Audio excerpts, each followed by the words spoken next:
ஆண்டவருடைய பரிசுத்த நாமத்திற்கு மகிமை உண்டாவதாக. இந்த அருமையான நாளிலே நாம் கர்த்தருடைய வார்த்தையை நாம் கேட்க ஆவலோடு வந்திருக்கிறோம். கர்த்தர் நிச்சயமாகவே நம்மோடு கூட கர்த்தர் பேச வல்லவராக இருக்கிறார். ஆமென். இந்த மாதம் நான் உங்களோடு கூட என்ன பேசினேன்னு எதாவது ஞாபகம் இருக்கா? தாவீதுக்கு போயிட்டாங்க, போன வருஷம் போயிட்டாங்க. உன் பேரை பெருமைப்படுத்துவேன்னு சொன்னேன். அதை தானே பேசினேன். கடைசியா உங்கள் பேரை பெருமைப்படுத்தினாரா? அதுக்கப்புறம் ஆமாம், நிறைய பேர் கையை உயர்த்துறீங்க, சிரிக்கிறீங்க. சிரிப்புக்கு என்ன அர்த்தம் எனக்கு தெரியல. கையை விட்டதுக்கு ஆமான்னு நான் ஒத்துக்கலாம். கர்த்தர் நம்முடைய பெயர்களை பெருமைப்படுத்துவார் என்று சொல்லி அந்த வார்த்தையை கொண்டு உங்களோடு கூட இடைப்பட்டேன். அதன் பிறகு சில காரியங்கள் உங்களோடு கூட பகிர்ந்து கொண்டேன். இந்த நாளிலே சிலுவையை குறித்ததான காரியங்களை குறித்து உங்களோடு கூட நான் பேச போகிறேன். 2 செய்திகளாக நான் பிரித்து ஒவ்வொரு தலைப்பின் கீழாக நான் பேச போகிறேன். இன்றைக்கு ஒரு தலைப்பின் கீழாக உங்களோடு கூட நான் பேச நான் வாஞ்சிக்கிறேன். ஏன்னா இன்றைக்கு எல்லா இடங்களிலும் எல்லா டிவியை ஆன் பண்ணாவே எல்லோரும் சிலுவையை குறித்து தியானம் பண்ணி கொண்டிருக்கிறாங்க. சிலுவை குறித்து நல்ல பிரசங்கங்களை பண்ணி கொண்டிருக்கிறாங்க. ரொம்ப நல்லது. அந்த செய்திகளை கேட்டு நீங்கள் மனமானா ரொம்ப சந்தோஷம். ஒரு ஆமீன் சொல்லுங்கள். ஆமாம், வார்த்தை கேட்டு உணர்ச்சி அடைவதில்லை, அதை கேட்டு நம்முடைய வாழ்க்கையை அதை அபியாசப்படுத்தி நம்முடைய இந்த 40 நாள் லென்த் நாட்கள்னு சொல்கிறாங்க, இந்த கல்வாரி சிலுவின் நாட்கள்னு சொல்கிறாங்க. இதில் உட்கார்ந்த ஆண்டவர் நமக்காக செஞ்சான்னு சொல்லி அழுதுட்டு இருக்காமல் நீங்கள் உங்களுக்காக அழுது ஜெபித்து உங்களை நீங்களே என்ன பரிசுத்தப்படுத்தி கொள்ளணும். ஏன்னா நாட்கள் பொல்லாததாக இருக்குது. தேசத்தில் நடக்கிற காரியங்கள்லாம் பார்க்கும் பொழுது யுத்தங்கள் நடக்கிறது, பல காரியங்கள் நடந்து கொண்டு இருக்குது. கேஸ்லாம் அப்படியே கம்மியாகுது. அடுத்தது நீங்கள்லாம் விறகு வாங்க வேண்டிய சூழ்நிலை வரப்போகுது. ஆமாம் இல்லையா? தெரில, ஆண்டவர் அப்படி விட மாட்டார். எத்தனை பேர் ஆமேன்னு சொல்கிறீங்க? ஆகவே தொடர்ந்து நம்ம வருகை நாட்கள் நெருங்கி கொண்டிருக்கிறது. தேவ சமூகத்தில் நமக்காக, நம்முடைய பிள்ளைகளுக்காக, நம்முடைய ரட்சிப்புக்காக, நம்முடைய ஆத்துமாவுக்காக பாரத்தோடு அழுது ஜெபித்தால் நிச்சயமாக வரப்போகிற இந்த பேரழிவிலிருந்து நீங்களும் நானும் தப்பித்துக்கொள்ள கர்த்தர் கிருபை பாராட்டுவார். ஹல்லேலூயா. இருக்கிறீங்களா? ஆமென். லூக்கா எழுதின சுவிசேஷம் 23ஆம் அதிகாரம் 41ஆம் வசனத்தை நாம் வாசி கேட்போம். லூக்கா எழுதின சுவிசேஷம், எல்லாரும் வேதாகமத்தை திறந்து வைக்கணும். லூக்கா எழுதின சுவிசேஷம் 23ஆம் அதிகாரம் 41ஆம் வசனத்தை நாம் வாசிக்க கேட்போம். நாமோ நியாயப்படி தண்டிக்கப்படுகிறோம். நாம் நடப்பித்தவைகளுக்கு தக்க பலனை அடைகிறோம். இவரோ தகாததொன்றையும் நடப்பிக்கவில்லையே என்று, இயேசுவோ தகாததொன்றையும் நடப்பிக்கவில்லை என்று அவனை கடிந்து கொண்டான். கல்லன். இங்கே வாசிக்க கேட்ட அந்த வேத பகுதி நம்ம எல்லாருக்கும் நன்றாக தெரிந்த ஒரு வேத பகுதி. ஆண்டவராக இயேசு கிறிஸ்து கல்வாரி சிலுவையில் நமக்காக அடிக்கப்பட்டு, நொறுக்கப்பட்டு, காயப்பட்டு, குத்தப்பட்டு, முட்கிடம் சூட்டப்பட்டு சிலுவையிலே அங்கே தொங்கிக் கொண்டிருக்கிறார். அந்த சிலுவையிலே தொங்கிக் கொண்டிருக்கும் பொழுது அவரோடு கூட 2 கல்லர்களும் சிலுவையில் அறையப்பட்டிருக்கிறார்கள்.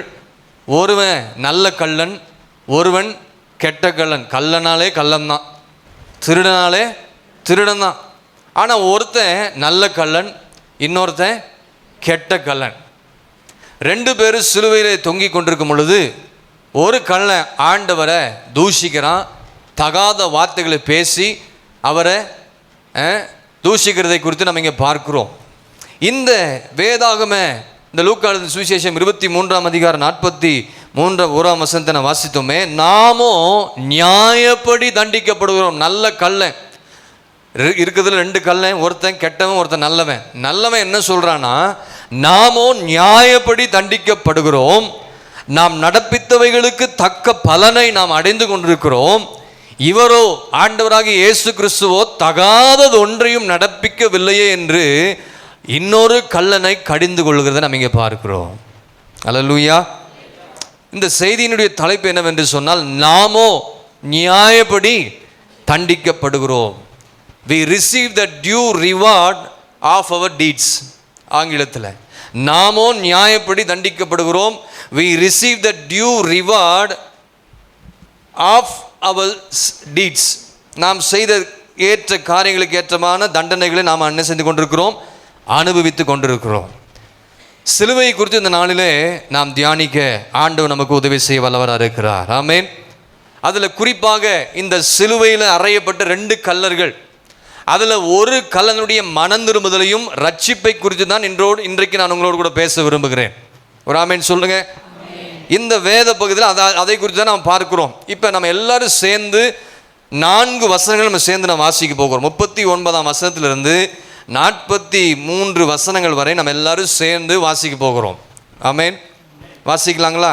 லூக்கா எழுதின சுவிசேஷம் 23ஆம் அதிகாரம் 39ஆம் வசனத்திலிருந்து 43ஆம் வசனம் வரைக்கும் நிறுத்தி நிதானமாக நம்ம எல்லாரும் சேர்ந்து நம்ம வாசிப்போம். புதிய ஏற்பாட்டில் 121வது பக்கம் வாசிப்போமா? அன்றியும் சிலுவையில் அறையப்பட்டிருந்த குற்றவாளிகளில் ஒருவன், நீ கிறிஸ்துவானால் உன்னையும் எங்களையும் ரட்சித்துக்கொள் என்று அவரை இகழ்ந்தான். மற்றவன் அவனை நோக்கி, நீ இந்த ஆக்கினைக்கு உட்பட்டவனாய் இருந்தும் தேவனுக்கு பயப்படுவதில்லையா? நாமோ நியாயப்படி தண்டிக்கப்படுகிறோம், நாம் நடப்பித்தவைகளுக்கு தக்க பலனை அடைகிறோம், இவரோ தகாததொன்றையும் நடப்பிக்கவில்லையே என்று அவனை கடிந்து கொண்டு இயேசுவை நோக்கி, ஆண்டவரே, நீர் உம்முடைய ராஜ்யத்தில் வரும்பொழுது அடியேனை நினைத்தருளும் என்றான். இயேசு அவனை நோக்கி, இன்றைக்கு நீ என்னோடு கூட பரதீசில் இருப்பாய் என்று மெய்யாகவே உனக்கு சொல்லுகிறேன் என்றார். ஹல்லேலூயா, ஹல்லேலூயா. பைபிளில் இந்த 2 கல்லர்களை குறித்து நம்ம இங்கே பார்க்கிறோம். இந்த நல்ல கல்லனுக்கு நான் வலது பக்கத்தில் இருக்கிற கல்லன் நல்லவன் என்று நம்ம அழைக்கலாம். ஏன்னா பைபிளில் வலது பக்கம் இருக்கவன் நல்லவன், இடது பக்கம் இருக்கவன் கெட்டவன் போடலை. ஆனால் சில காரியங்களை நம்ம ஆராய்ந்து பார்க்கும் பொழுது, சில புக்ஸை ரெஃபர் பண்ணும் பொழுது அவனை நம்ம வலது பக்கம் கல்லன் என்று நம்ம அழைக்கலாம். ஆமேன். வலது பக்கம் என்றால் எப்பொழுதுமே ஆசீர்வாதம், தேவ சித்தம், தேவ திட்டம் என்கிறதான அர்த்தத்தை நாம் அங்கே பார்க்க முடிகிறது. ரட்சிக்கப்பட்ட இந்த கல்லனை நாம் வலது பக்கத்து கல்லன் என்று அழைக்கலாம். ஆண்டவராக இயேசு கிறிஸ்து சிலுவையில் அறையப்பட்டிருக்கிறார். அவருக்கு 2 பக்கத்திலும் 2 கல்லர்கள் சிலுவையில் அறைந்திருக்கிறார்கள். ஒரு கல்லன் ரட்சிக்கப்பட்ட விதத்தை குறித்து தான் இன்றைக்கு நான் உங்களோடு கூட பேச விரும்புகிறேன். ஆமேன். இந்த கல்லனுடைய மனம் திரும்புதலும் அவனுடைய ரட்சிப்பும் குறித்து நம்ம ஆராய்ந்து கொஞ்சம் பார்ப்போம் என்று சொன்னால் ரொம்ப அற்புதமானது. அது ரொம்ப ஆச்சரியமாக இருக்குது. அந்த கல்லனுடைய ரட்சிப்பை குறித்து நாம் பார்த்தோன்னா ரொம்ப ஆச்சரியமாக இருக்குது. ஏன்னா இந்த 2 கல்லர்களும் பலவிதமான திருட்டு பழக்க வழக்கங்களிலும் அந்த ரோமர்களுடைய தேசத்தில், அந்த நாட்டில் கலகம் பண்ணுகிறவர்களாக இருந்திருக்கிறாங்க. இந்த 2 கல்லர்கள் தேசத்தில் கலகம் பண்ணுகிறவர்கள். அவர்களுக்கு ஆயுசு நாட்கள் முழுவதும் அவர்களுக்கு சிறைச்சாலை தண்டனை கொடுக்கப்பட்டிருந்தது. குற்றவாளிகளாய் அவர்கள் இருந்து அந்த ரோம அரசாங்கம் அவர்களுக்கு இப்பொழுது சிறைச்சாலையின் அனுபவத்துக்குள்ளாக அவர்களை கொண்டு போய் விட்டிருக்கிறார்கள். இந்த ரோம அரசாங்கம் அவர்களுக்கு மரண தண்டனை தீர்ப்பை அளித்திருக்கிறது. இப்போ ஆமேன். 2 பேரும் சிறைச்சாலை இருந்திருக்கிறாங்க. இந்த கல்லன், நல்ல கல்லன் வந்து 2 சிறைச்சாலை இருந்து சிறை சித்திரவாதைகள்லாம் அனுபவித்து, எதுக்காக இவன் சிறைக்கு சென்றான் என்று சொன்னால், ரோம அரசாங்கத்துக்கு விரோதமாக களங்கம் பண்ணி பொல்லாத காரியங்களை செய்து தர்க்கங்களை பண்ணி பலவிதமான காரியங்களை செய்தபடினால இவனை சிறைச்சாலையில் போட்டுட்டாங்க. இப்போ நியாய தீர்ப்பு வருகிறது. கடைசி அவனுக்கு மரண தண்டனை என்ற நியாய தீர்ப்பு. இங்கே இவன் மரண தண்டனை என்ற நியாய தீர்ப்பு என்னவென்று சொன்னால், சிலுவையில் அறையப்பட வேண்டும். இந்த கல்லன் எங்கே அறையப்பட வேண்டும்? இயேசுவோடு கூட இந்த கல்லன் சிலுவையில் அறையப்பட வேண்டும். அந்த மரண தண்டனை அனுபவித்து கொண்டிருக்கிறான். இப்பொழுது அவனை சிலுவையில், இயேசுவுக்கு வலது பக்கமும் இடது பக்கமும் 2 கல்லனை சிலுவையில் அறைந்திருக்கிறார்கள். இப்போ அவன் சிலுவையில் அவன் என்ன செய்து கொண்டிருக்கிறான்? தொங்கி கொண்டிருக்கிறான். அவன் அடிக்கப்பட்டிருக்கிறான், அவன் குத்தப்பட்டிருக்கிறான். இல்லை அவனை வந்து மோசமாக நடத்தியிருப்பாங்க. சிறைச்சாலையில் பலவிதமான வாரினால் அடிக்கப்பட்டிருப்பாங்க, கை கால்களை முறித்திருக்கிறாங்க. ஆனால் இப்படிப்பட்ட இந்த சிலுவையில் தொங்கி கொண்டிருக்கிற, அந்த சிலுவை மரண தண்டனை அனுபவிக்கிற அந்த நேரத்தில் அவன் மனம் திரும்பி ரட்சிக்கப்பட்டான் என்று சொன்னால், எந்த சமயத்திலும் எந்த ஒரு மனிதனையும் ரட்சிக்கக்கூடிய வல்லமை உள்ளவர் நம்முடைய ஆண்டவராக இயேசு கிறிஸ்து. ஹல்லேலூயா. எந்த சமயத்திலும் எந்த நேரத்திலும் ஒரு மனிதனை ரட்சிக்க இயேசு வல்லவராக இருக்கிறார் என்பதுதான் இங்கே முதலாவது செய்தியாக நாம் இங்கே பார்க்கிறோம். ஆமென். இவன் ஒரு கல்லன். யாருங்க அவன்? இவன் ஒரு திருடன், மோசமானவன். பைபிளில் அவனை குறித்து விவரமாக சொல்லனாலும் பரவாயில்ல. ஆனால் நீங்கள் போய் அதை ரிசர்ச் பண்ணி நீங்கள் பார்க்கும் பொழுது இவன் வந்து ரொம்ப கல்லனாக இருந்திருக்கிறான், கொலைகாரனாக இருந்திருக்கிறான், திருட்டு தொழில் செய்தவனாக இருந்திருக்கிறான், ரோம அரசாங்கத்துக்கு விரோதமாக கலகம் பண்ணியிருக்கிறான். உள்ளிருந்தே அரசாங்கத்துக்கு விரோதமாக சில காரியங்களை தவறுதலாக செய்தபடிதான் சிறைச்சாலை அனுபவம். இந்த வலது பக்கத்து கல்லனுக்கு அவன் பேர் என்னன்னா டிஸ்மாஸ். என்னதுங்க? DISMAS. இதுதான் அவனுக்கு பேர். அடுத்த இந்த கெட்ட கல்லன் இருக்கான் பார்த்தீங்களா, அவன் பேர் கெஸ்டாஸ். நல்லவன் பேர் வந்து டிஸ்மாஸ், கெட்டவன் பேர் வந்து கெஸ்டாஸ் என்று சொல்லி அங்கே பைபிள் இல்லைனாலும் அங்கே ரிசர்ச் புக்கில் நீங்கள் எல்லாம் பார்க்கும் பொழுது அங்கே இந்த பெயர் கொடுக்கப்பட்டதெல்லாம் பார்க்கிறோம். வாழ்நாள் முழுவதும் திருடனாக இருந்தவன், கொலைகாரனாக இருந்தவன், வன்முறைகளை செய்தவன், ரவுடிசம் பண்ணி கொண்டிருந்தவன், இப்போ அவன் எப்பயுமே கோபக்காரனாக தான் இருப்பான். உலகத்தில் பார்த்தீங்கன்னா சில ரவுடிசம் ஆட்களும் இருப்பாங்க, சில நல்ல ஆட்களும் இருப்பாங்க. நல்ல ஒரு பொசிஷன் இருக்கும் பொழுது ரவுடிசம் பண்ணுறது, அங்கே வந்து தேவையில்லாத காரியங்களை சண்டைக்கு போகிறது, வன்முறைக்கு போவது, இப்படிப்பட்ட மோசமான பழக்கம் உடையவன் தான் இந்த நல்ல கள்ளன். முதல் கெட்டவனாக இருந்திருக்கிறான், முதல் இவனும் ஆண்டவரை தூஷித்திருக்கிறான். ஆமாம் இல்லைங்களா? 2 கள்ளர்களும் சிலுவையில் இயேசுவை தூஷித்திருக்கார். இப்போ இப்படிப்பட்ட பொல்லாத கள்ளனுக்கு, பாவிக்கு இயேசு அவனுடைய ஜெபத்திற்கு பதில் கொடுத்தார் என்று சொன்னால் இவனுடைய ரட்சிப்பு ஆச்சரியமானது. ஆமென். இவனுடைய ஜெபத்தை ஆண்டவர் இந்த சிலுவை பாதையில், இந்த சிலுவை மரணத்தில் ஆண்டவருடைய ஜெபத்தை கேட்டார் என்று சொன்னால் இவனுடைய ரட்சிப்பு, இவனை மனம் திரும்புதல், இவனுடைய ரட்சிப்பும் மிக அற்புதமானது, ஆச்சரியமானதாக இருக்குது. ஆமாம் இல்லைங்களா? ஆரம்பத்தில் சொல்லுவேன், யாரு கல்லன்னா எல்லாமே செய்கிற ஆள் தான் அவன், பொல்லாதவன் அவன். இவன் எங்கேயாச்சும் பைபிள் காலேஜ் போனானா, இல்லை எங்கேயாச்சும் சபை ஆராதனையில் பங்கு பெற்றானா, ஆண்டவரை குறித்து யாராச்சும் வந்து அவனுக்கு சுவிசேஷத்தை சொன்னாங்களா, வேத அறிவு கொண்ட ஒரு ஞானமுள்ளவனாக இருந்தானா, வாப்பா இயேசுனை ஏற்றுக்கொள்வார், வாப்பா நீ பாவி, நீ மனம் திரும்பி நீ இயேசுவண்டை வா அப்படின்னு யாராவது சொன்னாங்களா? எந்த சர்வீஸும் அட்டன் பண்ணலை. ஆண்டவர் செய்த அற்புதங்களை பார்க்கல. ஆண்டவர் அநேக அற்புதங்களை செய்தார், ஒன்றும் பார்க்கல. வாழ்நாள் முழுவதும் வன்முறை செய்து கொண்டு கோபம் உள்ளவனாய், திருட்டு பழக்க வழக்கங்கள் இருந்த மரண தண்டனை குற்றவாளியாக சிலுவையிலே தொங்குறான். இவன் யாருன்னு கேட்டிங்களா? இவன் ஒரு யூதனா இருக்கிறான். இவன் யாரு? இவன் ஒரு யூதன்.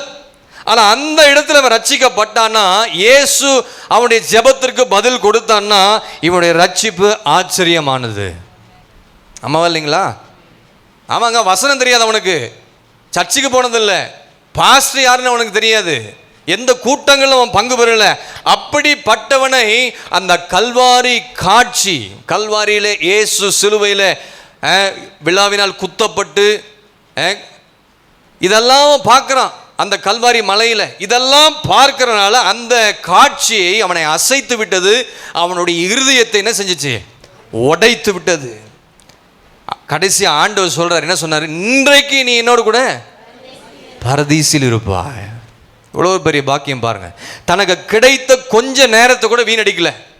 தனக்கு கிடைத்த கடைசி நேரத்தை பயன்படுத்தி கொண்டு தன் ஆத்துமாவின் ரட்சிப்புக்காக வழி தேடினவங்க இந்த கல்லன். அல்லேலூயா. பக்கத்தில் இருக்கணும் பார்க்குறான், பக்கத்தில் இருக்கணும் ஆண்டவர் சிலுவையில் தொங்குறத பார்க்குறான், கஷ்டப்படுறத பார்க்குறான், கேவலமாக பேசுறத பார்க்குறான். ஆனால் அவனுக்கு என்ன இல்லை? கண் விழிப்பு இல்லை. அவன் ஆண்டவரை தூஷித்து கொண்டே இருக்கிறான். இன்றைக்கு தேவ சபைக்கு எத்தனையோ வருஷமாக சபைக்கு வரோம், வசனத்தை கேட்கிறோம், வார்த்தையை கேட்கிறோம், ஆராதனையில் பங்கு பெறுகிறோம், ஜெபிக்கிறோம்.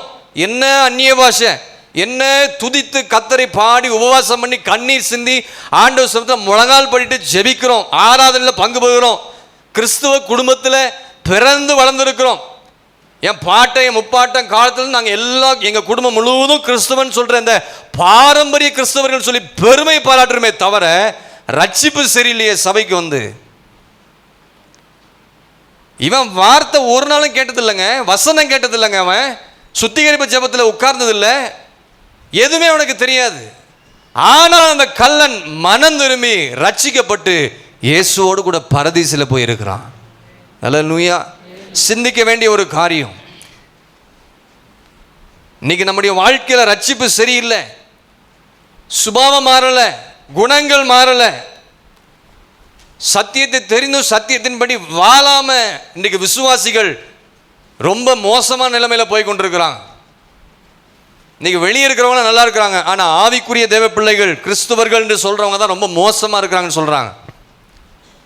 வெளியே இருக்கிறோம் அவங்க பக்தியோடு வாழ்றாங்க, ஆனால் கிறிஸ்தவர்கள் பக்தியோடு வாழ்வது இல்லை. ஒரு சிலர் வாழ்றதே கிடையாது. கர்த்தரை தேடுற விஷயத்தில் சுத்தம் ஒன்றுமே இல்லை.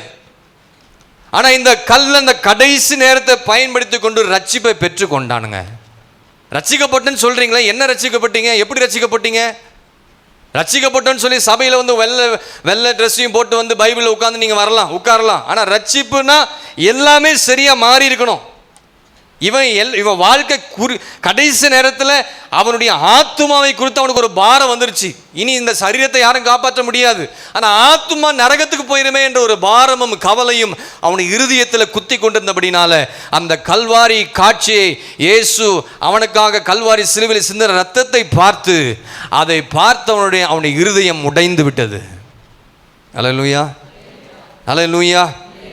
அப்ப தூக்கு மேடையில் நிற்கும் ஒரு மனிதனை கூட ரட்சிக்க இயேசுவால் கூடும் என்பதற்கு இவன் ஒரு நல்ல ஒரு எக்ஸாம்பிள். எப்படி ஒருத்தன் கொலகாரனா இருக்கிறான், ஒருத்தன் கற்பழிச்சிட்டானோ ஏதோ பண்ணிட்டான், தேசத்துக்கு விரோதமாக செயல்பட்டான், அவனை சிறைச்சாலை போட்டு அவனுக்கு மரணனை கொடுத்தாலும் தூக்கு தண்டனை அந்த ஒரு தண்டனை கொடுத்தாலும் அந்த கடைசி நேரத்திலும் கூட ரட்சிக்க இயேசுவால் முடியும் என்பதற்கு இவன் ஒரு நல்ல உதாரணமாக நாம் இங்கே பார்க்க முடியும்.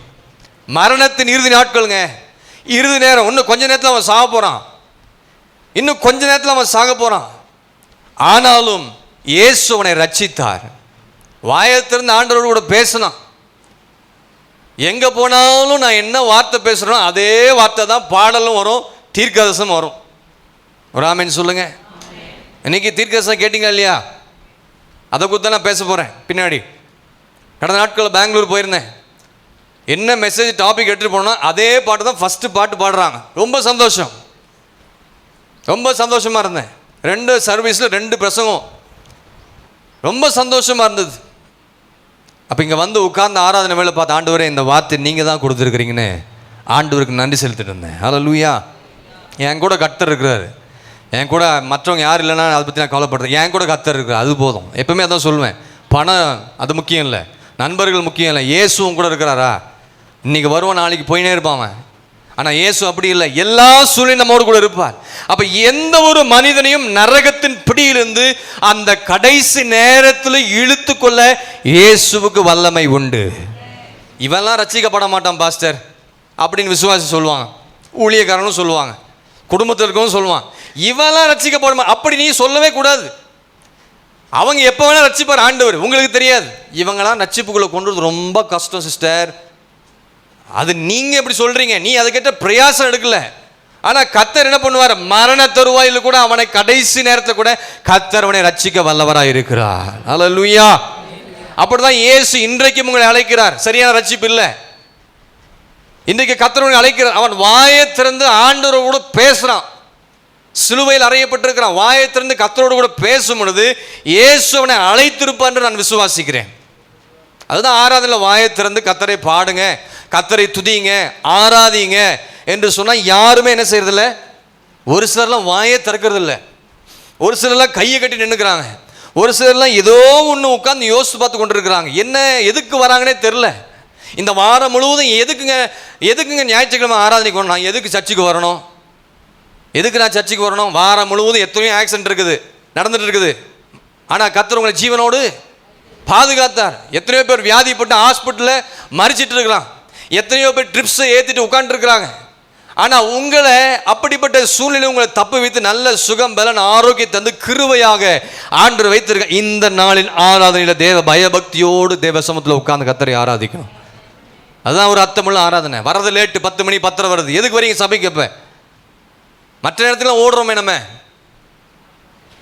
ஆண்டுடைய சமூகம்னா கரெக்டாக 9:30 மணிக்கு உள்ளே வந்து உட்காரணும். அல்லேலூயா. என்ன எல்லாம் வித்தியாசமாக பார்க்குறீங்க? ஏன் சத்தம் அப்படி தான் எப்பவுமே அப்படி தானே இருக்கும், ஏன் புதுசாக பார்க்குறீங்க? என்னுடைய வேலை கண்டிப்பு வேலை. என்ன ஆண்டவர் கணக்கு கேட்பார். ஆமாம், நீங்கள் திட்டினாலும் எனக்கு ஆசீர்வாதம் வந்துகிட்டே இருக்கும், அதை பற்றி எனக்கு கவலையே கிடையாது. ஏன்னா அப்படி ஆசீர்வதிச்சிட்டு இருக்கிறார், ஆவிக்குரிய வாழ்க்கையிலும் சரி பூமிக்குரிய காரியத்திலையும் சரி. அப்போ இங்கே நாம் பார்க்கிறோம், ஆண்டவரை அழைத்திருப்பார். அவன் வாயத்திலிருந்து சொல்கிறான், ஆண்டவரே என்னை நினைத்துள்ளும் ஆண்டவர் என்று சொல்லி வாயத்திலிருந்து ஆண்டவர் கூட பேசும்போது அவர் சொல்லியிருப்பாரு, உங்களுக்கும் சொல்றாரு, வருத்தப்பட்டு பாரம் சுமக்கிறவர்களே நீங்க எல்லாரும் என்னிடத்துல வாருங்க, நான் உங்களுக்கு இளைப்பாறுதல் தருவேன் என்று கடைசி நிமிஷத்தில் அழைத்து ரட்சிக்கக்கூடிய வல்லவர் இயேசு என்கிற ஒரு நற்செய்தியை தான் நம்ம இங்கே பார்க்கிறோம். ஆமென். ஒருவேளை சபையில் உட்கார்ந்துட்டு கர்த்தருடைய பந்தி எடுத்துட்டு இன்னும் சரியான ஒரு ரட்சிப்பின் அனுபவம் இல்லாமல் இருப்பு என்று சொன்னால், இன்றைக்கு கர்த்தர் அழைக்கிறார், உன் ரட்சிப்பை புதுப்பித்துக் கொள்ளுங்க. புதிதாக வந்திருக்கிறீங்களா? இயேசு உங்களை நேசிக்கிறார். அல்லேலூயா. உங்க பாவங்களை அறிக்கை செய்யுங்க. உங்க பாவங்களை அறிக்கை செய்து அவளை ஏற்றுக்கொள்ளுங்க. உங்களுக்கு வேண்டிய நன்மையான காரியங்களை கர்த்தர் செய்ய ஆண்டவர் வல்லவராக இருக்கிறார். ஆமென். இன்னைக்கு ரட்சிப்பு முக்கியத்துவம் படுத்ததில்லை யாரும். ரட்சிப்புக்கு அவ்வளவு வல்லமை இருக்குது. ஆமாம் இல்லையா? ரட்சிப்பின் வல்லமை குறித்து நம்ம ரொம்ப அதை என்ன செய்யக்கூடாது, குறைத்து மதிப்பிடக்கூடாது ரட்சிப்பை குறித்து. ஏன்னா இன்றைக்கி எத்தனையோ பேருக்கு அந்த ரட்சிப்பு கிடைக்காம வெளியே உட்காந்துருக்காங்க எல்லாரும். ஆனால் கர்த்தர் உங்களை ரட்சித்து உங்களை தேவ சபையில் கொண்டு வந்திருக்காருன்னு சொன்னால் நீங்கள் தேவ சித்தத்தை நிறைவேற்றி மேலே போகணும். ஆண்டவராக இயேசு கிறிஸ்து தேவ சித்தத்தை நிறைவேற்றினார். அதுக்காக தான் கல்வாரி சிலுவையில் அடிக்கப்பட்டார். அந்த சித்தத்தை நீங்களும் நானும் நிறைவேற்றி முடிக்க வேண்டும் என்பதற்கான கர்த்தர் கிருபையாக நாட்களை கூட்டி கொடுத்திருக்கிறார். அல்லேலூயா. ரட்சிப்பு எப்படி இருக்குது? உங்கள் ரட்சிப்பை குறித்து அதை குறைத்து மதிப்பிடக்கூடாது. வேத வசனத்தில் எப்படியா சொல்லப்பட்டிருக்கிறது? எபிரேயர் 2ஆம் அதிகாரம் அங்கே நாம் பார்க்கிறோம், இத்தனை பெரிதான ரட்சிப்பை குறித்து கவலையற்று இருப்போமானால் வரப்போகும் கோபத்துக்கு எப்படிங்க தப்பித்து கொள்ள முடியும்? இனி நாட்கள் எப்படி இருக்கும் தெரியாது. இனி உலகம் எப்படியெல்லாம் இயங்கும் தெரியாது. ஏன்னா கடைசி நாட்கள் நீங்கள் நானும் வாழ்ந்து கொண்டிருக்கிறோம் என்பதை நீங்கள் மனதில் வைத்துக்கொண்டு உங்களுக்காகவும் உங்கள் பிள்ளைகளுக்காகவும் அழுது ரட்சிப்பின் மனநிறுவலை பெற்றுக்கொண்டு ஆண்டுடைய வருகையில் நீங்கள் நான் போய் சேரணும். அல்லேலூயா. வாசிங்க இந்த வசனத்தை. அடையாளங்களினாலும் அற்புதங்களினாலும் பலவிதமான பலத்த செய்கைகளினாலும் தம்முடைய சித்தத்தின்படி பகிர்ந்து கொடுத்த பரிசுத்தாவியின் வரங்களினாலும் தேவன் தாமே சாட்சி கொடுத்ததுமாய் இருக்கிற இவ்வளவு பெரிதான ரட்சிப்பை குறித்து நாம் கவலையற்றிருப்போமானால் தண்டனைக்கு எப்படி தப்பித்துக் கொள்வோம்? எபிரேயர் 2:4 அப்படி நாம் வாசிக்கிறோம். ஆமென். ரட்சிப்பின் வல்லமை குறித்து ஒருபோதும் மதிப்பிடக்கூடாது, குறைத்து மதிப்பிடக்கூடாது. அதான் சொல்லப்பட்டிருக்குது, இத்தனை பெரிதான ரட்சிப்பை குறித்து கவலை அற்றிருப்போமானால் வரப்போகும் தண்டனைக்கு எப்படி நீங்களும் உங்க குடும்பம் எப்படி தப்பித்துக் கொள்ள முடியும்? உங்க ரட்சிப்பை வீணடிச்சிடாதீங்க. உங்க ரட்சிப்பை நீங்கள் காத்துக்கொள்ளுங்க. ஆண்டவர் இலவசமாய் கத்திருந்த கிருபையாய் அந்த ஈவாய் கத்திருந்த அந்த ரட்சிப்பை தேவன் நமக்கு கொடுத்திருக்கிறார். ஆமென். அப்ப நீங்க தப்பணும்னா உங்க ரட்சிப்பு சரியா இருக்கணும். இன்னொரு விஷயம் இங்க நீங்க பார்த்தீங்க, நாம பார்க்கணும், இவனுடைய ரட்சிப்பை குறித்து நாம் பார்க்கும் பொழுது அவன் அந்த கள்ளன், நல்ல கள்ளன், வலது பக்கத்தில் கள்ளன், நல்ல கள்ளன், கடைசி நேரத்தில் பார்த்துக்கலாம் என்று அவன் நிர்விசாரமாக இருந்துட்டான். நம்முடைய வாழ்க்கையில் நம்முடைய ரட்சிப்பை பெறுவதற்கு மனம் திரும்புவதற்கு கடைசி நேரத்தில் பார்த்துக்கலாம் என்று சொல்லி நிர்விசாரமாக இருந்துடவே கூடாது. இன்னும் நாள் இருக்குதுல்ல, பார்த்துக்கலாம். இன்னும் அபிஷேகம் பெறதுக்குலாம் நாள் இருக்குதுங்க. ஞானஸ்தானம் பெறதுக்கு நாள் இருக்குதுங்க. நாளெல்லாம் இருக்காது. எப்போ என்ன நடக்கும் நமக்கு ஒன்றும், எப்போ ஏதாச்சும் இங்கே உழவுன்னு நமக்கு, ஏன்னா நம்ம கடைசி நாட்களில் வாழ்ந்து கொண்டிருக்கிறோம். மரண தருவாயில் பார்த்துக்கலாம், இல்லை கடைசி நிமிஷத்தில் எப்படியாச்சும் ஆண்டவனை கை தூக்கி எடுத்துருவாரு, எப்படியாச்சும் என் பிள்ளைய ரட்சித்துருவாரு, எப்படியாச்சும் என் புருஷன் என் மனைவி ரட்சித்து சபைக்கு ஆண்டவர் கொண்டு வந்துருவாருன்னு கடைசி நேரத்தில் பார்த்துக்கலாம். கொஞ்சம் கூட என்ன செஞ்சக்கூடாது. இதுவே அனுக்கிரக, இதுவே ரட்சண்ய. 2 கொரிந்தியர் வாசிங்க. 2 கொரிந்தியர் 6ஆம் அதிகாரம் 2ஆம் வசனம். 2 கொரிந்தியர் 6:2 வாசிங்க பார்க்கலாம். அனுக்கிரக காலத்தில் நான் உனக்கு செவி கொடுத்து இரட்சணிய நாளிலே உனக்கு உதவி செய்தேன் என்று சொல்லி இருக்கிறாரே. இதோ இப்பொழுதே அனுக்கிரக காலம், இப்பொழுதே இரட்சணிய நாள். ஹல்லேலூயா. அப்ப இந்த வார்த்தை நீங்கள் கவனிக்கணும். அனுக்கிரக காலத்தில் நான் உனக்கு செவி கொடுப்பேன். ஆண்டவர் நம்முடைய ஜெபத்துக்கு, கல்லன் ஆண்டவர்கிட்ட ஜெபிச்சான், ஆண்டவர் சத்தத்தை கேட்டாரா இல்லையா? கேட்டார். ரட்சணிய நாளிலே உனக்கு நான் என்ன செய்வேன், உதவி செய்தேன் என்று சொல்லியிருக்கிறாரு. இதோ இப்பொழுதே மனம் திரும்புகிற நேரம், இப்பொழுதே ரட்சிக்கிற நேரம், இப்பொழுதே அனுக்கிரக காலம், இப்பொழுதே இது ரட்சணிய நாள். ஆமென். நிறைய பேர் கடைசி நேரத்தில் வயசான பிறகு நான் ரட்சிப்புக்குள்ள வந்துடுறேன் மனம் திரும்பின்னு நினைக்கிறாங்க. இல்லை, வாலிபர்கள், விசுவாசிகள், ஊழியர்கள் எல்லாரும் ரட்சிக்கப்பட மனம் திரும்ப நாம் காலதாமதம் தள்ளி போற்றவே கூடாது. எத்தனை பேர் ஆமென் சொல்றீங்க? நம்ம ரட்சிக்கப்படுவதற்கும் மனம் திரும்புவதற்கும் நாளைக்கு பார்த்துருக்கலாம், அடுத்த மாதம் பார்த்துக்கலாம், மாதத்தின் கடைசி இறுதி நாட்களில் நடக்கிற சுத்திகரிப்பு ஜெபத்தில் பார்த்துக்கலான்னு சொல்லி நம்முடைய ரட்சிப்பை குறித்தும் மனதில் குறித்தும் காலதாமதம் ஒருபோதும் என்ன செய்யக்கூடாது, பண்ணவே கூடாது. ஆமென். உங்களுக்கு கிடைத்த அருமையான வாய்ப்பை என்ன செஞ்சக்கூடாது, நழுவி விடக்கூடாது, மிஸ் பண்ணிடக்கூடாது. ஆண்டவர் ஒரு சான்ஸ் கொடுத்துட்டாருன்னா அவ்வளோதான். அதுக்கு இவன் தான் ஒரு நல்ல ஒரு எக்ஸாம்பிளாக இருக்கிறான். கடைசி சான்ஸுங்க, அவன் செத்து போக போகிறான் இன்னும் கொஞ்ச நேரத்தில். ஆனால் கடைசி நேரத்தில் இவன் ரட்சிப்பை பெற்றுக்கொண்டான், மனம் திரும்பினான். ஆமென். இவன் ரட்சிப்பை தவறாக புரிந்து கொள்ளக்கூடாது. ஆமென். இவன் ரட்சிப்பை என்ன செய்யக்கூடாது, தவறாக புரிந்து கொள்ளக்கூடாது, மனம் திரும்பதை தள்ளி போட்டக்கூடாது. இந்த வலது பக்கத்து கல்லனின் ரட்சிப்பை தவறாக நீங்கள் புரிந்து கொண்டு நீங்கள் கல்லனா வாழாதீங்க. பக்கத்தில் கைப்பிடி சொல்லுங்க, இந்த வலது பக்கத்து கல்லனின் ரட்சிப்பை தவறாய் நீங்கள் புரிந்து கொண்டு நீங்கள் கல்லனா வாழாதீங்க. எதுக்கு தான் சொல்கிறேன்னா, வச்சிருங்க, கை விட்டுருங்க. எதுக்கு தான் சொன்னேன்னா, ஒரு பாஸ்டர்ட்ட ஒருத்தன் வந்து கேட்டிருக்கிறான், என்னைக்கு அந்த கல்லன் ஞானஸ்நானம் எடுத்தானா? எதுங்க? அந்த கல்லன் ஞானஸ்நானம் எடுத்தானா? அந்த கல்லன் சபைக்கு போனானா? அந்த கல்லன் அபிஷேகம் பெற்றானா? அப்படின்னு ஒரு பாஸ்டர்ட்ட ஒரு விசுவாசி, நல்ல தேறின விசுவாசி தான், ஓரளவுக்கு தேறின விசுவாசி, அவர் கேட்குறார். உடனே இந்த பாஸ்டர் சொல்ல, நீ கல்லனா? எதுங்க? நீ கல்லனா? நீ கல்லனா இருந்தீன்னா உன்னை சிலுவையில் என்ன செஞ்சிருவாங்க, அரைஞ்சிருவாங்க. நீ நல்லவனா இருந்தா இன்றைக்கே மனது மீறி ரட்சிக்கப்படு. அல்லேலூயா. பாஸ்டர் கை பிடிச்சி கேட்டாரா, நீ கல்லனா நல்லவனா? ஐயோ நான் நல்லவன். அப்போ இன்னைக்கே நீ செஞ்ச மனம் திரும்பி ஞானஸ்நானம் பேர் ரட்சிக்கப்படு. நீங்கள் நிறைய பேர் இப்படி தான் இஷ்டத்துக்கு கேள்வி கேட்பான்.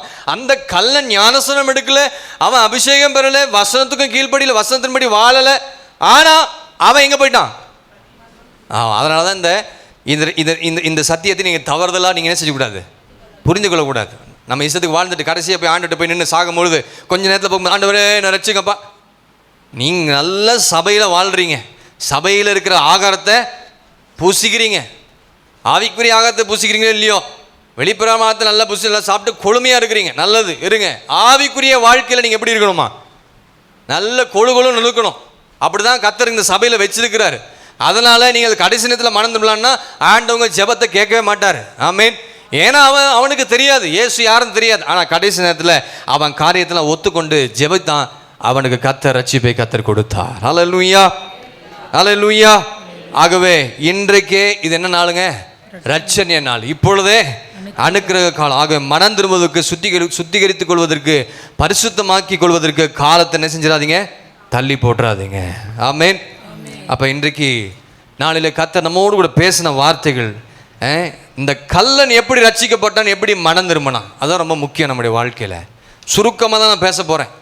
ஆனால் ஒரு ஆழமான கருத்தை மனதில் வைத்து கொண்டு நம்மை நாம் அந்த கல்வாரி சிலுவை ரத்தத்தினால நம்ம சுத்திகரித்து கொள்வோம் என்று சொன்னால் கர்த்தர் நிச்சயமாக நமக்கும் அந்த இடத்தை கர்த்தர் தர வல்லவராக இருக்கிறார். அல்லேலூயா. ரொம்ப சுருக்கமாக தான் நான் பேச போகிறேன், ரொம்ப சிம்பிளாக தான் நான் பேசுவேன். ஆனால் அந்த வார்த்தைகளை கேட்டு இந்த நாளிலே இந்த கல்வாரி சிலுவை தியான கூட்டங்கள் அங்கே நடக்குது. ஆனால் இப்படிப்பட்ட நாட்களிலே இந்த கல்லன் எப்படி கடைசி நேரத்தில் மனம் திரும்பி ஒப்பு கொடுத்தானோ, இந்த கல்வாரி பாடுகள் நாட்களிலே நீங்கள் உங்கள் பாவங்களுக்காக அழுது ஒப்பு கொடுத்து உங்களை சுத்திகரித்து கொண்டு ஆண்டுடைய சமூகத்தில் வருவீர்கள் என்று சொன்னால் கர்த்தர் உங்களையும் ஆஸ்வதிக்க வல்லவராக இருக்கிறார். அல்லேலூயா. இந்த கல்லனுடைய ஏக்கம் என்ன தெரியுங்களா, இந்த கல்லன் இப்போ சிலுவையில் அறையப்பட்டிருக்கிறான். எங்கே அறையப்பட்டிருக்கிறான்? சிலுவையில் அறையப்பட்டிருக்கிறவன் இப்போ என்ன அனுபவித்துக் கொண்டிருக்கிறான்? மரண தண்டனை அனுபவித்துக் கொண்டிருக்கிறான். இந்த நேரத்தில் இவன் யோசிக்கிறான், இனி நமக்கு தப்பிக்க வழி இல்லை. சிலுவையில் அரைஞ்சிட்டாங்க, ரெண்டு கைகள் கால்களில் ஆணியாக அடிக்கப்பட்டிருக்கிறான். இனி கடைசி நேரம், இனி தப்புவதற்கு வழி இல்லை. இயேசு என்னை வந்து என்ன செஞ்ச மாட்டாரு, காப்பாற்ற மாட்டாரு என்று சொல்லி அவனுக்கு தெரிஞ்சிச்சு, இனி யாரும் என்னை காப்பாற்ற மாட்டாங்க. ஏன்னா இவன் மனம் திரும்புதல் ரொம்ப காலதாமதம் தள்ளி போட்டுட்டான். யாருங்க? நல்ல கல்லன். அவன் மனம் திரும்பவே திரும்பல. இன்னொரு கல்லன். இவன் ஆரம்பத்தில் சிலுவை மரண தண்டனைக்கு வருவதற்கு முன்பதாக இயேசுவை அறிந்து கொண்டு இவன் வந்து கர்த்தருடைய வார்த்தையை ஏற்றுக்கொண்டு தன் பாவங்களை அறிக்கைசிட்டு ஒப்பு கொடுத்து ஆண்டவர்கிட்ட சொல்லும் பொழுது அவன் இந்த மரண தண்டனையிலிருந்து தப்பித்திருக்கலாம்ல. ஆனால் அவன் என்ன செய்யல, காலதாமதம் பண்ணிட்டான், வெரி லேட். முன்னமே மனம் திரும்பி இருந்தா அந்த மரண தண்டனை அவனுக்கு கொடுக்கப்பட்டிருக்க மாட்டாது. அல்லேலூயா. ஆனால் இவன் மனம் திரும்ப காலதாமதமாக்கியதுனால சிலுவையில் அவன் வேதனைப்பட்டு கொண்டிருக்கிறான். சும்மா சாதாரணமான ஆணி அல்ல, இரும்பினால் செய்யப்பட்ட ஆணிகள், அடிக்கப்பட்டு வேதனையோடு கதறி கொண்டிருக்கிறான். இப்போ யார் என்னை வந்து காப்பாற்ற முடியும் என்று சொல்லி கவலைப்பட்டு கொண்டிருக்கிறான். அதே நேரத்தில் இப்போ அவனுக்கு ஒரு வாரம் வந்துருச்சு. சரீரத்தை தான் இனிமேல் காப்பாற்ற முடியாது, தன்னுடைய ஆத்துமாவின் மேல் ஒரு பாரம் வந்துருச்சு. ஐயோ, இந்த ஆத்துமா பரலோகத்துக்கு போனா நல்லா இருக்குமேன்னு சொல்லி ஆத்துமாவை குறித்து கவலைப்பட ஆரம்பிச்சிட்டான். நீங்கள் எத்தனை பேர் ஆத்துமாவை குறித்து கவலைப்படுறீங்க? அவன் சரீரத்தை குறித்து கவலைப்படலைங்க, ஆத்துமாவை குறித்து. அங்கே இருந்து தாங்க மனம் திரும்புதல் ஆரம்பிக்குது அந்த கல்லனுடைய வாழ்க்கையில். அல்லேலூயா. இருக்கிறீங்களா? அங்கே தாங்க மனம் திரும்புதல் ஆரம்பிக்குது. ஆத்துமாவை குறித்து கவலைப்படுறான், ஆத்துமாவை குறித்து பயப்படுகிறான். இன்றைக்கி நாம் வந்து சரீரத்தை குறித்தே கவலைப்பட்டு கொண்டிருக்கிறோம். ஒரு சின்ன வியாதி வந்துட்டா பயப்படுறோம், ஒரு சின்ன வியாதி வந்துட்டு அதுக்கேற்ற காரியங்களை செய்வதற்கு பிரயாசப்படுறான். ஆனால் ஆத்துமாவை குறித்து கவலைப்படுவதற்கு சொற்ப நேரம்தான், கொஞ்ச நேரம் தான், ரொம்ப கம்மி. ஆத்துமாவை குறித்து கவலைப்படுறதே கிடையாது. கொஞ்சம் ஏதாச்சும் சரீரத்தில் வந்துச்சுன்னா உடனே ஹாஸ்பிட்டல் போயிட்டு எல்லாம் சரி பண்ணி எல்லா டெஸ்ட்டும் எடுத்து நம்ம பார்த்து. ஆனால் ஆத்துமாவின் குறித்து நாம் என்ன செய்யறதில்லை, கவலைப்படுறதே இல்லை. இவன் ஆத்துமாவின் பாரம் அவனுக்கு வந்துச்சு. ஆண்டவர் இன்னைக்கு சொல்றாரு, நமக்குள் இருக்கிற ஆத்துமாவை குறித்து கவலைப்பட்டு அதை பரிசுத்தமாய் வாழ நீங்களும் நானும் முயற்சிக்க வேண்டும். அல்லேலூயா. ஆமாம், என்னங்க சம்பாதிக்கிறீங்க, எங்கே கொண்டு போகிறீங்க? பரவலத்துக்கு கொண்டு போக முடியாது. ஓடி உழைக்கிறீங்களே, உழைங்க, நல்லது தான், இல்லைன்னு சொல்லலை. ஆனால் ஆத்துமா கெட்டு போயிருக்குதே, சுவாபம் சரியில்லையே, ஜீவியம் சரியில்லையே, இருதயம் சரியில்லையே, அன்பே இல்லை. ஆண்டு நம்ம மேல் பாராட்ட அன்பு உங்களுக்குள்ளேயும் இல்லை, யார்கிட்டையும் அந்த அன்பை வெளிப்படுத்துறதில்லை. ஆனால் கிறிஸ்தவர்கள் சொல்லி பெருமை மட்டும் நம்ம பாராட்டிருக்கிறோம். நம்முடைய வாழ்க்கையில் ஆண்டவர் எதிர்பார்க்குற காரியம் பரிசுத்தத்தை கர்த்தர் எதிர்பார்க்கிறார். அந்த பரிசுத்தம் இருந்தால் தான், சரியான மனம் திரும்புதல் தான் மேலே போய் சேர முடியும். அதை மனதில் வச்சுக்கோங்க. பணம் உங்களை உங்களுக்கு கொண்டு போகாது, உங்கள் சொத்தெல்லாம் அழிஞ்சு போயிடும், எல்லாம் அழிஞ்சு போயிடும். ஆனால் ஆண்டுடைய வார்த்தை ஒருபோதும் அழியாது. அந்த வார்த்தை தான் உங்களை மேலே கொண்டு போய் சேர்க்க. எத்தனை பேர் ஆமென் சொல்றீங்க? அல்லேலூயா. இவன் பெரிய கள்ளன், கொலைகாரன், மரண தண்டனை குற்றவாளி. இவனுடைய இருதயத்தை அப்படி என்ன அசைச்சிச்சு?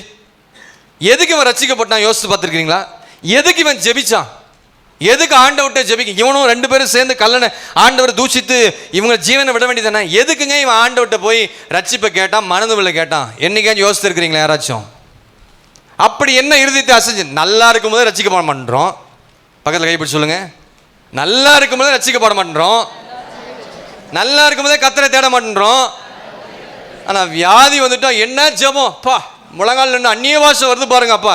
சிலரெல்லாம் நான் பார்ப்பேன் சபையில், ஏன்னு பார்த்தா யோசிப்பேன், ஆராதிக்காத இருந்தாலும் இப்படி ஜெபிக்க. அப்புறம் பார்த்தா தான் உள்ள ஆண்டவர் அடி அடி அடி கொடுத்து அப்புறம் ஜெபிக்கிறது, அப்புறம் முழங்கால், அப்புறம் கண்ணீர், அப்புறம் வேதனை, அந்நிய பாஷை. வராத அந்நிய பாஷைலாம் அன்னைக்கு தான் வரும். அதுக்கு தான் ஆண்டவர்கிட்ட கேட்பேன், ஆண்டவர் நல்லா அடித்து அவங்கள சபைக்கு கொண்டு வாங்க. அடிச்சேன்னா உங்களை அப்படியே ஒழிச்சிட மாட்டார் ஆண்டவர், உங்களை அடித்து திருத்தி. ஏன்னா உங்கள் மேலே அன்பாக இருக்கிறாரு, அன்பாக உங்களை ட்ரீட் பண்ணி கொண்டு வந்து சபையில் கர்த்தர் சேர்க்கிறார். அல்லேலூயா. ஆனால் இவன் சிலுவையில் இயேசுவை போல தொங்கி கொண்டிருக்கிறான். அங்கம் மனந்தறிமை ரட்சிக்கப்பட்டானா இவன் இருதயத்தை அப்படி என்ன அசைச்சது? இவனுக்குள்ள எதனால் மாற்றம் வந்துச்சு? அதை பார்க்கணும் நம்ம கொஞ்சம். அதை நம்ம கொஞ்சம் பார்த்து நம்ம இருதயத்தை பரிசுத்தம் பண்ணிக்கொள்ள ஆண்டவராக இயேசு கிறிஸ்து நமக்கு உதவி செய்ய வல்லவராக இருக்கிறார். அல்லேலூயா. சிலர் கேட்பாங்க, எதுக்கு இவன் சபைக்கு போகிறான்? அப்படி என்ன செஞ்சிட்டாரு ஆண்டவர் உனக்கு? இயேசு உனக்கு என்ன செஞ்சிட்டாரு? சொல்ல மாட்டோம், அப்படி முன்னு இருப்போம். சிலர்லாம் பயம், அடிச்சிருவானே, அடி வாங்குவீங்க. அப்படிதான் இருக்குது பைபிளில். கடைசி நாட்களில் என் நிமித்தமாக நீங்கள் பகைக்கப்படுவீர்கள், அடிக்கப்படுவீர்கள், புறமே தள்ளப்படுவீர்கள், எல்லாமே இருக்குது. இதெல்லாம் தீர்க்கதரிசனம் பைபிளில் நிறைவேறி கொண்டிருக்கிறது. தைரியமாக ஆண்டவர் நமக்கு சொன்னதை மற்றவர்களுக்கு எடுத்து சொல்லணும். அதுதான் விசுவாசி. நீ விசுவாசியாக இருக்கக்கூடாது, நீ சீஷனாய் மாறணும். அல்லேலூயா. இருக்கிறீங்களா? சபையில் விசுவாசியாக உட்கார்ந்து கொண்டிருக்காதீங்க ரொம்ப நாட்களாக. நீ சீஷனாக மாறணும், சீஷனாக மாறணும். அதுதான் ஆண்டு நம்மத்தில் எதிர்பார்க்குற ஒரு காரியம். அப்போ இவனுடைய இருதயத்தை அசைத்ததற்கு என்ன காரணம் என்பதை நாம் பார்க்கணும். சிலுவை பாதையில் அவனுக்கு கிடைத்த 3 செய்திகள் தான் அவருடைய இருதயத்தை அசைத்தது. இயேசு முன்னாடி போகிறாரு, நடுவில் ஒரு கல்லன், பின்னாடி ஒரு கல்லன், ஜனக்கூட்டம் பின்னாடி போகுது, ரோம அரசாங்க அந்த சோல்ஜர்ஸ் லெஃப்ட் ரைட்டில் வராங்க, அடிக்கிறாங்க, காரி துப்புறாங்க, கேவலமாக பேசுகிறான். அந்த ஊரில் இருக்க எல்லா ஜனங்களும் சிலுவை சுமந்து கொண்டு போய் கொண்டிருக்கிற இயேசு, பின்னாடி கள்ளன் எல்லாம் வந்து கொண்டிருக்கிறாங்க. அந்த சிலுவை பாதையில் அந்த வலது பக்கத்து கல்லன், நல்ல கல்லனுக்கு 3 செய்திகள் கிடைத்தது. அல்லேலூயா. சிலுவை பாதையில் அவனுக்கு கிடைத்த 3 செய்திகள். அந்த 3 செய்திகள் தான் அவனுடைய இருதயத்தை அசைத்தது, அவனுடைய இருதயத்தை உடைத்தது. அவனுடைய இருதயத்தை உடைத்து அசைத்து மனம் திரும்புவதற்கும், ரட்சிப்பு பெறுவதற்கும், ஆண்டவரில் நெருங்கி ஆண்டவரோடு கூட உறவாடி ஜெபிக்குவதற்கும், அந்த ஜெபத்திற்கு பதில் கிடைத்தது. பரதேசில் இன்று என்னோடு கூட இருப்பா என்று சொல்லி கிடைத்தது. காரணம் இந்த 3 செய்திகள் தான் அவன் மனம் திரும்புவதற்கு. சிலுவை பாதையில் அவனுக்கு கிடைத்த 3 செய்திகள். அது என்ன பார்க்கலாமா? 1, லூக்கா எழுதின சுவிசேஷம் 23ஆம் அதிகாரம் 28ஆம் வசனத்தை வாசி கேட்போம். லூக்கா எழுதின சுவிசேஷம் 23ஆம் அதிகாரம் 28ஆம் வசனம். இயேசு அவர்கள் முகமாய் திரும்பி எருசலேமின் குமாரத்திகளே, கவனிங்க, எருசலேம் குமாரத்திகளே, நீங்கள் எனக்காக அழாமல் உங்களுக்காகவும் உங்கள் பிள்ளைகளுக்காகவும் அழுங்கள். அல்லேலூயா.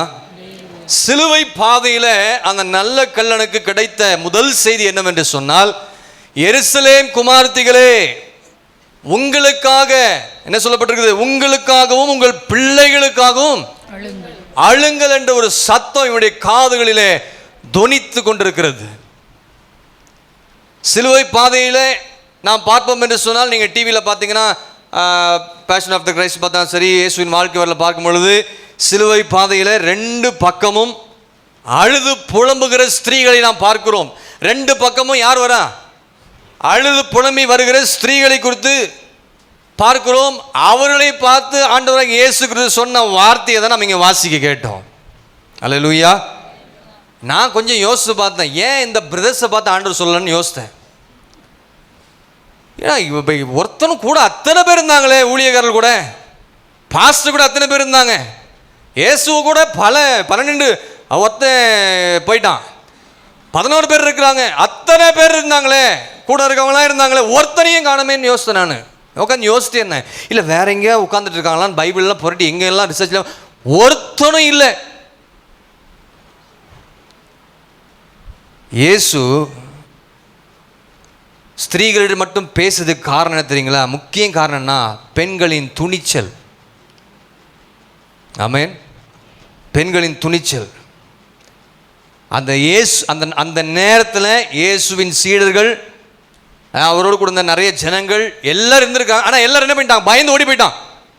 ஒருத்தன் விடாமல் எல்லாரும் என்ன செஞ்சிட்டாங்க? ஆனால் பெண்கள் துணிச்சலாக நிற்கிறாங்க. பொது வழியில தங்கள் துக்கத்தை வெளிப்படுத்த அஞ்சாமல் இயேசுவுக்கு பின்னாக, இயேசுவுக்கு வலது பக்கமாக இடது பக்கமாக போய் கொண்டிருக்கிறாங்க அந்த ஸ்திரீகள்.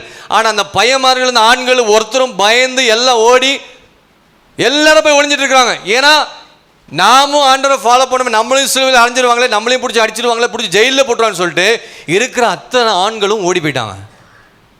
அதனால தான் ஆண்டவர் சொன்னார், எருசலேம் குமார்த்திகளே, நீங்கள் உங்களுக்காகவும் உங்கள் பிள்ளைகளுக்காகவும் என்ன செய்யுங்க? உங்களுக்காகவும் பிள்ளைகளுக்காக அழுங்கன்னு சொல்லிட்டார் ஆண்டவர். இயேசு சிலுவை சுமந்து கொண்டு 2 பக்கம் அழுறாங்க, புலம்புறாங்க. ஆனால் இந்த ஸ்திரீகள் அழுகிறதை பார்த்து இயேசுவோடு கூட இருந்த அந்த கல்லன் பார்க்குறான், சிலுவைக்கு வந்து அவன் சொல்ல, உங்களுக்காகவும் உங்கள் பிள்ளைகளுக்காகவும் அழுங்கள். அப்படி வருகிற சிலுவை பாதையில் இவனுக்கு கிடைத்த முதல் செய்தி, இவனை மனம் திரும்பி பண்ணுவதற்கு, இருதயத்தை அசைப்பதற்கு, உடைப்பதற்கு இவனுக்கு கிடைத்த முதல் செய்தி என்னன்னா, இந்த செய்தி தான், உங்களுக்காகவும் உங்கள் பிள்ளைகளுக்காகவும். ஆரம்பத்தில் பார்த்தீங்கன்னா இவன் மனம் திரும்பாதவன். மற்ற எழுதின சுவிசேஷத்தில் நீங்கள் பார்த்தீங்கன்னா 27ஆம் அதிகாரத்தில் பார்க்கும் பொழுது 44ஆம் வசனத்தில் 2 கல்லரும் இயேசுவை தூஷிக்கிறாங்க. ஆரம்பத்தில் ரட்சிக்கப்படாதவன். வாசிங்க. அவரோடு கூட சிலுவையில் 27:44 அவரோடு கூட சிலுவையில் அறையப்பட்ட கல்லரும் அந்தபடியே அவரை நிந்தித்தார். அந்தபடியே அவரை என்ன செஞ்சாங்க? ஆரம்பத்தில் 2 பேரும் சிலுவையில் அறையப்பட்டவங்க ஆண்டவரை இயேசு கிறிஸ்துவை தூஷிக்கிறாங்க, நிந்திக்கிறாங்க. ஆரம்பத்தில் இவன் ரட்சிக்கப்படாதவன், இயேசுவை அறியாது. எப்படி இப்படிப்பட்ட மனம் திரும்புவதற்கு வந்திருக்க முடியும்? அப்ப தூஷித்தவன் எப்படிங்க இந்த கடைசி மரண தருவாயில அவன் மனம் திரும்பி வந்திருக்க முடியும்? அவன் சிலுவையில் அறையப்பட்டு இருக்கும் பொழுது யாராவது வந்து அவனுக்கு சுவிசேஷம் சொன்னாங்களா? சிலுவையில் அறையப்பட்டிருக்கும் போது யாராவது வந்து இயேசுவின் அன்பை சொன்னாங்களா? இயேசுனை அழைக்கிறார் அப்படின்னு அவனை பார்த்து சொன்னாங்களா? இயேசுவால் நீ அழைக்கப்படுகிறாய் என்ற அழைப்பு யாராவது கொடுத்தாங்களா? ஒருத்தரும் கொடுக்கல. இவனுக்கு யாரும் பிரசங்கம் பண்ணல, யாரும் இயேசுவை குறித்து சொல்லல. ஆனா இயேசுவை இவன் ஏற்றுக்கொண்டான். அல்லேலூயா. எப்படி இவன் இருதயம் அசைக்கப்பட்டதுன்னா, சிலுவை சுமந்து கொண்டு வருகிற வழியில இயேசு ஸ்திரீகளை பார்த்து சொன்ன வார்த்தை அதுதான், உங்களுக்காகவும் உங்கள் பிள்ளைகளுக்காகவும். அப்படின்னா சிலுவை பாதையில் இயேசுனுடைய தியாகத்தை பார்க்குறான், இயேசுனுடைய திவ்ய சுபாவத்தை பார்க்குறான், இயேசுனுடைய அன்பு இரக்கத்தை பார்க்குறான். இதுதாங்க அவன் இருதயத்தை அசைத்து விட்டது. மற்றவர்களுக்காக பரிதபிக்கிறாரே.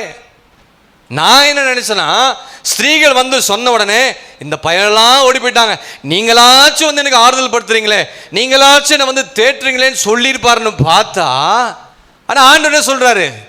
எனக்காக அழாதீங்கம்மா, இது தேவ சித்தத்தை நிறைவேற்றி கொண்டிருக்கிறேன், உங்களுக்காகவும் உங்கள் பிள்ளைகளுக்காகவும் அழுங்கள். 3 பேர் சிலுவை சுமந்து வரிசையாக போய் கொண்டிருக்கிறான் எருசலேம் வீதிகளில். அப்படி வரும் பொழுது அவனுக்கு முன்பாக சிலுவை சுமந்து கொண்டு போகிற இயேசுவை உற்று கவனித்து கொண்டே போறான். அந்த பாதையில் இயேசுவின் நடத்தையை பார்க்குறான், குணத்தை பார்க்குறான், அவருடைய முக ரூபங்களை பார்க்குறான், அவருடைய இரக்கத்தை பார்க்குறான். அவர் மற்ற ஜனங்களிடத்தில் பரிதபிக்கக்கூடிய அந்த குணம் அவர்கிட்ட இருக்கிறதை பார்க்கிறதை கண்டு முதல் அவனுடைய இருதயம் அந்த சிலுவையின் பாதையில் அசைக்கப்பட்டது. அல்லேலூயா, அல்லேலூயா. எல்லாம் கதறி அழுறாங்க. யாருக்காக அழுறாங்க? இவரு எதுக்காக இவருக்கு போய் அழுறாங்கன்னு சொல்லி அவன் சிலுவை பாதையில் பார்க்குறான். ஊரே ஒருவருக்காக அழுகுது. இவர் யாரு? ஊரே ஒருத்தருக்காக புலம்புவதை இவன் பார்த்ததே இல்லை. இவன் மற்றவனை தான் அழ வச்சிருக்கிறான். ஆனா ஒருத்தருக்காக இத்தனை பேர் கண்ணீர் விடுறாங்களே, இவர் யார் என்று உற்று பார்க்க ஆரம்பித்து இந்த நிலைமையிலும் அடுத்தவர்களுக்காக ஜெபிக்கிற, அடுத்தவர்களுக்காக பரிதபிக்கிறாரு. அல்லேலூயா. இவ்வளோ கஷ்டத்தோடு சிலுவையை சுமந்து கொண்டு போறாரு. கொஞ்சம் பிடிங்கம்மா ஸ்திரீகளே அப்படின்னு சொல்லி கொடுத்துருக்கலாம், இல்லை கொஞ்சம் தண்ணி கொடு, ஒன்றும் கேட்கல. எல்லா கஷ்டத்தின் நேரத்திலையும் மற்றவர்களுக்காக பரிதபிக்கிற அந்த குணத்தை இந்த கள்ளன் பார்த்து அவனுடைய இருதயம் அசைந்து விட்டது. இவர் யாரா இருக்கக்கூடும் என்று சொல்லி அவன் உத்து பார்க்குறான் ஆண்டவரை. இவர் யாரா இருக்கக்கூடும்? ஒரு கள்ளனின் இருதயத்தை அசைத்தது இயேசு கிறிஸ்துவின் திவ்ய சுபாவங்க. உங்க சுபாவம் எப்படி அசைக்குதா? யோசிச்சு பார்க்குறோம். இத்தனை பாடுகள் மத்தியும் இத்தனை ஸ்திரீகள் அழுகிறதை பார்த்து இயேசு ஆறுதல் படுவார்னு பார்த்தா, ஆறுதலான வார்த்தை சொல்லுவார்னு பார்த்தா, உங்களுக்காக அழுங்கப்பா, உங்க பிள்ளைகளுக்காக அழுங்க. சபையே, ஆண்டவர் சித்தத்தை செய்து முடிச்சிட்டார். இந்த லென்த் நாட்களில் நீங்க சாப்பிடுறீங்களா அதெல்லாம் ஒரு பக்கம் இருக்கட்டும். நீங்க இந்த 40 நாட்கள் தேவ சமூகத்தில் கண்ணீர் விட்டு அழுது உங்க பிள்ளைகளுக்காக, உங்க ரட்சிப்புக்காக, உங்க மனதிற்காக, பரிசுத்தத்துக்காக, சுத்திகரிப்புக்காக அழுது புலம்பி ஜெபிங்க. அதான் ஆண்டவர்களோடு கூட பேசுறாரு.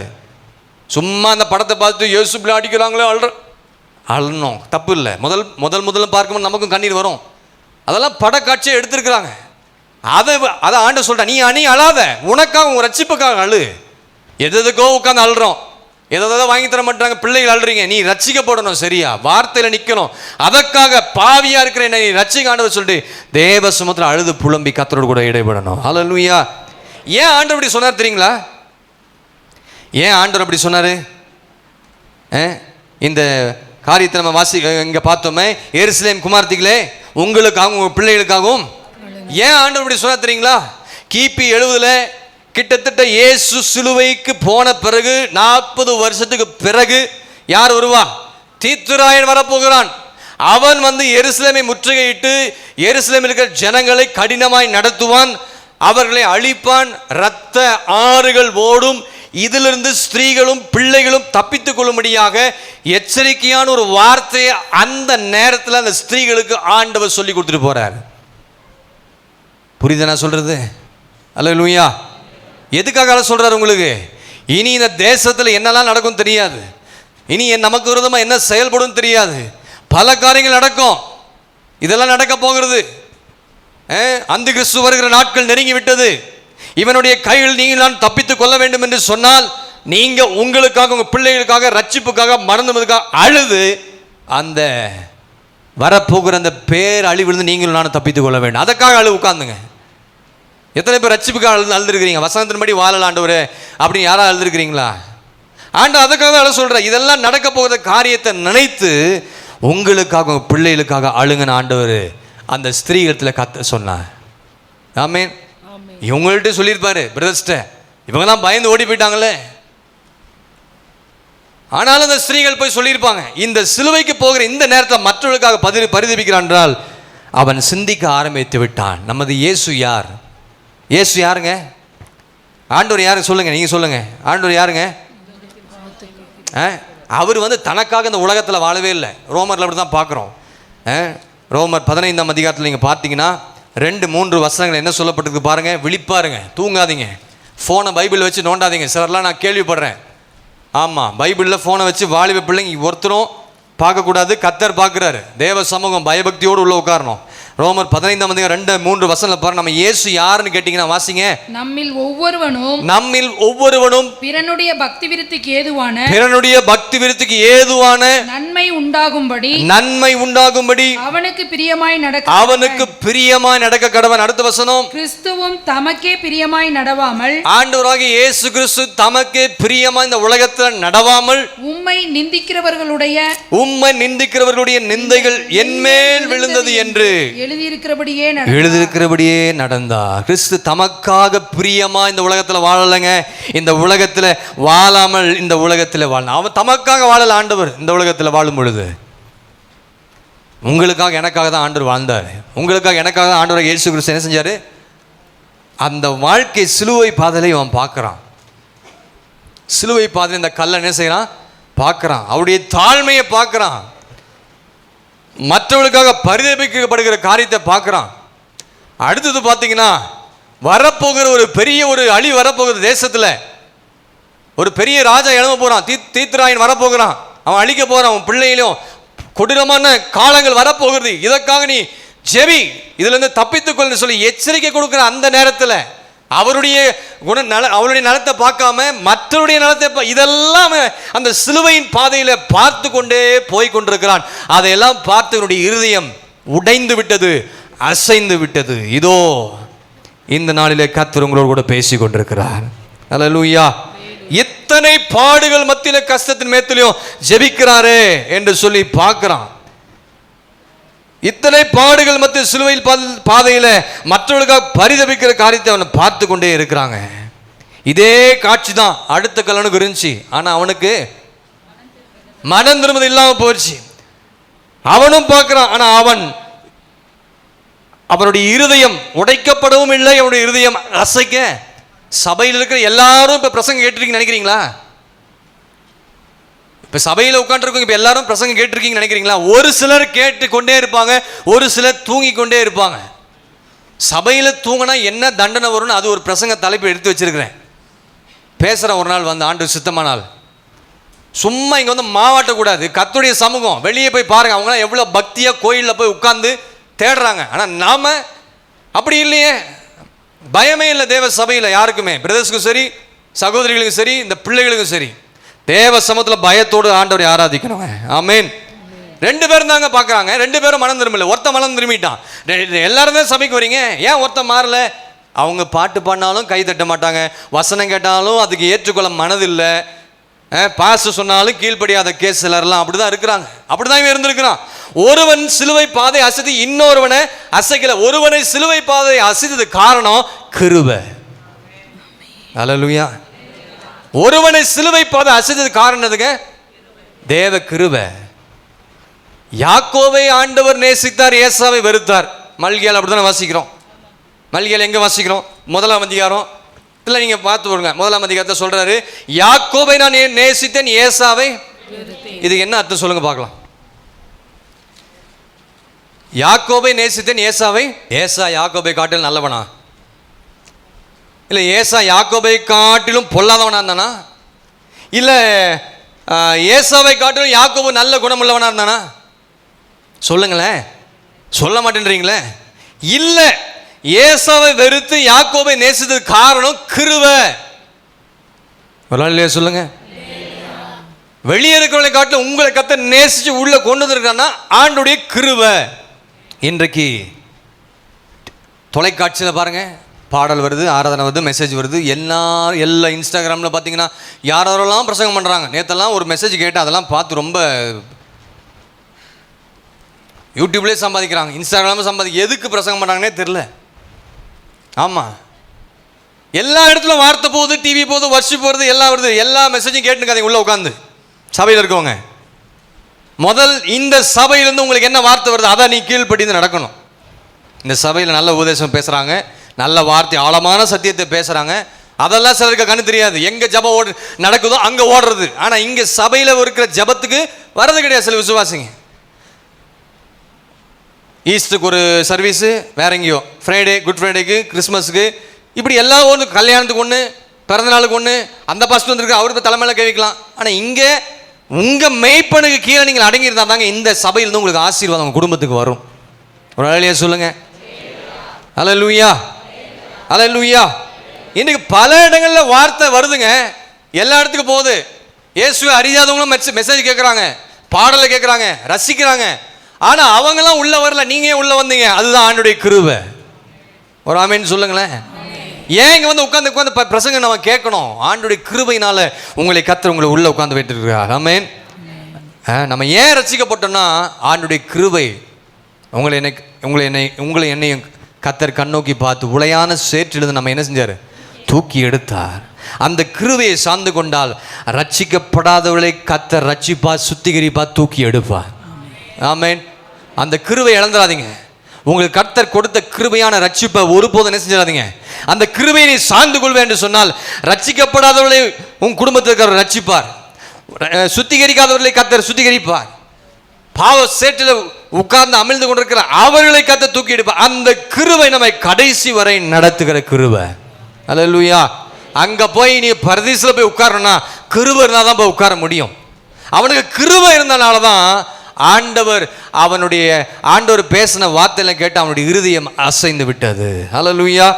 அப்போ முதலாவது அவனுக்கு கிடைத்த செய்த அந்த சிலுவையின் பாதையில் இயேசுவின் நடத்தை, மற்றவர்களுக்காக பரிதபிக்கப்படுகிற அந்த குணம், தாழ்மை, அன்பு, இரக்கம், மற்றவர்களுக்கு மேலே அவங்க வந்து இவர் போலவே அவரும் மற்றவர்கள் வந்து இந்த தண்டனையிலிருந்து தப்பித்து கொள்ளும்படி எச்சரிக்கையான காரியங்களை சொல்லிவிட்டு போகிறாரு. இதெல்லாம் பார்க்குறாரு. இதெல்லாம் பார்த்து தான் அந்த நல்ல கல்லனுடைய இருதயம் அசைந்து விட்டது. இப்படி அழுது கொண்டே போகிறாங்க ஸ்திரீகள் எல்லாரும். கூட சகோதரர்கள் இருக்காங்க. யாருன்னா ரோம சகோதரர்கள் இருக்காங்க. இயேசுவை வந்து களங்கம் பண்ணுறவர் என்னன்னு சொல்லி பேர் சொன்னாங்க. பார்த்தீங்களா, இவன் மோசமானவன், இவர் தன்னையே தீர்க்க சொல்லி பல பெயர்களை சொல்லி ஏளனமாக பேசுகிற கூட்டத்தை ஒரு பக்கம் போய் கொண்டிருக்கிறாங்க. அந்த கூட்டத்தில் அடுத்த 2வது செய்தி அவனுக்கு வருகிறது 34ஆம் வசனத்தில். அப்பொழுது இயேசு பிதாவே இவர்களுக்கு மன்னியும். போதுங்க, 2வது செய்திங்க. அவன் போகிற பாதையில போய்கொண்டே இருக்கிறான். இப்பொழுது அந்த கொல்கதா அந்த மலையின் அடிவாரத்தில் போய் கொண்டிருக்காங்க. எல்லாரும் போய் சேர்ந்துட்டாங்க அந்த இடத்துல. இந்த இப்ப வாசிக்கட்டுமே என்ன சொல்றான்? பிதாவே இவர்களுக்கு மன்னியும். சிலுவை சுமந்து கொண்டு கல்வாரிக்கு வந்துட்டாங்க. இயேசுவும் 2 கல்லர்களும். இப்ப இந்த இயேசு கிறிஸ்து சிலுவையில் அறைய போகிற ஒரு நேரம். சிலுவை சுமந்து கொண்டு வந்துட்டாங்க. ரோம போர் சேவர்கள் கைகளிலே ஆணிகளும் சுத்திகளும் எடுத்துட்டு ஆக்ரோஷமா வராங்க. ஆண்டவரை அடிச்சு ஏதாவது பண்ணணும்னு சொல்லிட்டு ரொம்ப கோபத்தோடு ஆக்ரோஷமா இரும்பு ஆணிகளையும் சுத்தியும் எடுத்துக்கொண்டு அந்த இடத்துல ஆக்ரோஷமா வராங்க. இயேசுவை இப்ப என்ன செய்யறாங்க? ஆண்டவர் சிலுவை சுமந்து கொண்டதை பத்தி அந்த சிலுவையை கீழே தள்ளி ஆண்டவரை கையை பிடிச்சி இழுத்து ஆண்டவருடைய முதுகு அந்த சிலுவையின் மேல கிடத்தி 2 கைகளிலும் அந்த ஆணி அடிப்பதற்கு முன்பதாகவே பிதாவே இவர்களுக்கு, இது இவருடைய இருதயத்தை அசைத்து விட்டது. அந்த கல்லனுடைய இருதயத்தை, வலது பக்கத்தில் இருக்க கல்லன், நல்ல கல்லன், அவனுடைய இருதயம் இதெல்லாம் பார்க்கிறான். எல்லாரையும் கிடத்தி கொண்டிருக்கிறான், ஆணி அடிக்கிறான், எல்லாம் பார்க்கிறான். இவனுடைய இருதயத்தை அசைத்தது 2வது செய்தி, பிதாவே இவர்களுக்கு மண்ணியும். கைகளிலும் கால்களிலும் ஆணிகளால் அடிக்கிறாங்க. கால்களை கட்டப்பட்டு இப்போ அடித்து கொண்டு இருக்கும் பொழுது இவனுக்கு கிடைத்த 2வது செய்தி தாங்க, பிதாவே இவளுக்கு மன்னியும். ஆண்டவராகிய இயேசு கிறிஸ்து ஒரு முறை மட்டும் இப்படி ஜெபிக்கலங்க, ஒவ்வொரு விஷயம் அவர் ஜெபிக்கிறார். ஒவ்வொரு விஷயத்திலும் ஒவ்வொரு நேரத்திலும் ஜெபிக்க, பிதாவே இவர்களுக்கு மன்னியும். ஒவ்வொரு கட்டத்திலும் இந்த ஜெபத்தை அவர் எடுத்துக்கொண்டே இருக்கிறார், பிதாவே இவர்களுக்கு மன்னியும். இப்போ இயேசுவை சிலுவையில் அறைந்து நிறுத்திட்டாங்க. இப்போ 2 கல்லர்களையும் நிறுத்திருக்கிறாங்க.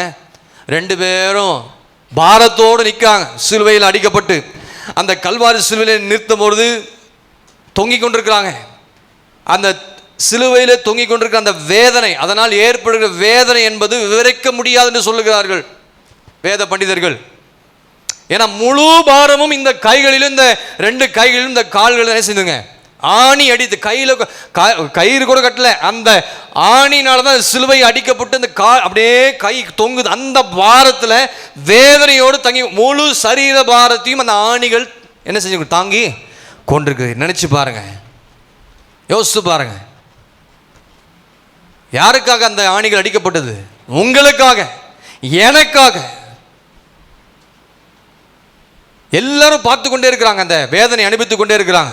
அந்த 2 கலரும் இயேசுவும் அது பொறுக்க முடியாத ஒரு வேதனையிலே அவர்கள் துடித்து கொண்டிருக்கிறாங்க, வேதனையோடு துடிக்கிறாங்க. இயேசுவும் சிலுவையிலே தொங்குகிறார், இந்த 2 கலரும் தொங்குறாங்க. இந்த நேரத்தில் நடந்த ஒரு காரியம்தான் அவன் இருதயத்தை அசைத்து விட்டது. பொதுவாக சிலுவையில் அறையப்பட்டவர்கள் போர் சேவர்களை என்ன செய்வாங்க? ஒருத்தர் நம்மளை திட்டா உடனே நம்ம என்ன செஞ்சிடறோம்? அடி தூள் கழிப்பிடுறோம். அது மாதிரி தான் இங்கே கல்வாரியில் ஒரு போர் சேவகன் ஒருத்தனை சிலுவையில் அஞ்சினானா அந்த சிலுவையில் அறையப்பட்டவர்கள் இந்த போர் சேவகர்களை சபிப்பாங்க, கேவலமாக திட்டுவாங்க. யாரு? சிலுவையில் அறையப்பட்டவர்கள். ஆனால் இப்படி சபித்து கொண்டிருக்கும் பொழுதே, இப்படி வேதனை துடித்து கொண்டிருக்கும் பொழுதே இவர்கள் 2 ஒருத்தன் தூஷிக்கிறான். ஆனால் இந்த கல்லன், நல்ல கல்லன், ஆண்டவரை பார்க்கும்போது அவன் அந்த வேதனையோடு ஆண்டவர் இருக்கும் பொழுது சொல்றாரு, பிதாவே இவர்களுக்கு மன்னியும். அல்லேலூயா. இயேசு தூஷிக்கலங்க, பாடுகள் அனுபவிக்கிறாரு. அவர் யாரையும் கடிந்து கொள்ளல, மாறாக அவர் ஜெபிக்கிறார். அந்த வாயிலிருந்து வந்த வார்த்தைகள் தான், இயேசுவின் வாயிலிருந்த வார்த்தைகள் தான் இந்த கல்லனுடைய இருதயம் அசைக்கப்பட்ட ஆரம்பிக்க விட்டது. பிதாவே இவர்களுக்கு மன்னியும். இந்த வார்த்தையை அவன் எதிர்பார்க்கல. யாரு? இந்த நல்ல கல்லன் இந்த வார்த்தையை ஆண்டோடைய வாயிலிருந்து இந்த வார்த்தை வருது. அவன் எதிர்பார்த்திருக்க மாட்டான். நம்ம எதிர்பார்த்திருப்போம், ஏன்னா நமக்கு சத்தியம் தெரியும். ஆனால் அவனுக்கு சத்தியம் தெரியல. ஆனால் இந்த வார்த்தை ஆனால் அவரோ அடித்தவர்களுக்காக இயேசு ஜெபிக்கிறார். இதுதாங்க அவன் இருதயத்தை அசைத்த 2வது செய்தி. இந்த நிலைமையிலும் மன்னிக்கிற குணம் அவருக்கு இருக்குதே. நம்ம மன்னிக்கிறோமா? இயேசு உங்களை மன்னித்தது போல நீங்க மற்றவர்களை மன்னித்திருக்கிறீங்களா? சபையில் இருக்கிற விசுவாசிகள் உங்களை பார்த்து தான் கேட்கிறேன். மன்னிக்கிற குணம் நமக்கு இருக்குதா? எத்தனையோ பேர் நமக்கு விதமாக செயல்பட்டு இருப்பாங்க, பல விதமான காரியங்களை, பொய் குற்றச்சாட்டு கூட சொல்லியிருப்பாங்க, தேவையில்லாத காரியங்களை சொல்லியிருப்பாங்க. ஆனாலும் விடுபட்ட சூழ்நிலையில மன்னிக்கிற குணம் கிறிஸ்தவர்களுக்கு கண்டிப்பா இருக்கணும். சொல்லுங்க. இந்த பாடுகள் மத்தியில் இப்ப ஏற்பட்ட சூழ்நிலை மன்னிக்கிறாரே, இவர்களுக்காக பரிந்து பேச ஜெபிக்கிறாரே, அவருடைய உள்ளம் அதை கண்டு அசைந்த அந்த வேதனையிலும் இயேசு ஜெபிக்கிற அந்த ஜெபத்தை இவன் பார்த்து கொண்டே இருக்கிறான். அது மட்டுமல்ல, சிலுவையில் அறையப்பட்டு அங்கிருந்த அத்தனை பேரும் என்ன செய்றாங்க? தூஷிக்கிறாங்க. ஆமாம் இல்லையா? மத்தேயு 27 பாருங்க, மத்தேயு 27ஆம் அதிகாரம் அங்கே 39 நீங்கள் பார்த்தீங்கன்னா 27, 39 வசனத்தில் பாருங்க. அந்த வழியாய் நடந்து போகிறவர்கள் தங்கள் தலைகளை துளுக்கி தேவாலயத்தை இடித்து 3 நாளைக்குள்ளே கட்டுகிறவனே, உன்னையே நீ என்ன செஞ்சுக்கொள், ரட்சித்துக்கொள், நீ தேவனுடைய குமாரனால் சிலுவையிலிருந்து இறங்கி வா என்று அவரை இயேசுவை தூஷிக்கிறதை நம்ம இங்கே பார்க்கிறோம். இப்படி அநேகர் வந்து தூஷிக்கிற அந்த நேரத்தில் 44ஆம் வசனத்தில் பார்த்தீங்கன்னா சொல்லப்பட்ட வார்த்தை வாசிங்க. அவரோடு கூட சிலுவையில் அறையப்பட்ட கல்லரும் அந்தபடி அவரை நிந்தித்தார்கள். அப்ப நினைச்சாங்க. இப்ப இந்த கல்லர் கொஞ்சம் கொஞ்சமா இயேசுவின் செய்தியை கேட்க மனம் திரும்பி வந்து கொண்டிருக்கிறான். இப்படி எல்லாரும் தூஷிக்கும் பொழுது 42ஆம் வசனம் தான் அவனுடைய இருதயத்தை அசைத்து விட்டது. வாசிங்க. மற்றவர்களை ரட்சித்தான், தன்னைத்தான் ரட்சித்துக் கொள்ள திராணி இல்லை. போதும். மற்றவர்களை ரட்சிக்கிறவர் யாரு? இயேசு பாவியை ரட்சிக்கிறார் என்பதை, அந்த செய்தியை இந்த சிலுவையில் தொங்கிக் கொண்டிருக்க அந்த கல்லன் அறிந்து கொண்டான். இயேசு கிறிஸ்து மற்றவர்களை ரட்சித்தார் என்றால் ஏன் என்ன ரட்சிக்க முடியாதுன்னு சொல்லி ஒரு விசுவாசம், ஒரு வாஞ்ச, ஒரு தாகம் உனக்குள் வந்து விட்டது. ஒரு ஆமென் சொல்லுங்க. ஏங்க மற்றவங்களை ஆண்டவர் ரட்சிக்கிறார்ல, ஏன் ஆண்டவர் என்ன ரட்சிக்க மாட்டாரு? என்னையும் ரட்சிக்க கூட என்று விசுவாசித்தான். அந்த நம்பிக்கையில அவன் வாழ்க்கையில வந்ததுனால தாங்க இயேசுவை நோக்கி பார்க்கிறான். பார்த்தானா இல்லையா? என்னை ரட்சிக்க அவரால் கூடும், என்னை பரிசுத்தப்படுத்த அவரால் கூடும், என்னை சுத்திகரிக்க அவரால் கூடும். அவன் மாத்திரம் அல்லங்க, நீங்களும் நானும் நினைத்து அந்த கல்வாரி காரியத்தில் ஆண்டவர் சொன்ன காரியம் நினைத்து விசுவாசித்து சிலுவைக்கு வந்து விட்டால் இயேசு நம்மையும் பரிசுத்தப்படுத்த கர்த்தர் வல்லவராக இருக்கிறார். ஒரு வழியா சொல்லுங்க அல்லேலூயா. பைபிள்ல யாரும் அப்படி ஜெபிச்சிருக்காங்களா? இப்ப நம்முடைய வாழ்க்கையில தாவீது பாருங்க, தாவீது கூட ஜெபிச்சாரா? ஜெபிக்கல. எலியா தீர்க்க ஜெபிச்சாரா? அக்கினி இறங்கி எல்லாரும் பட்சித்து போடுது. ஆனால் இவரோ இப்படி மன்னிப்புக்காக ஜெபிக்கிறார். யாரு?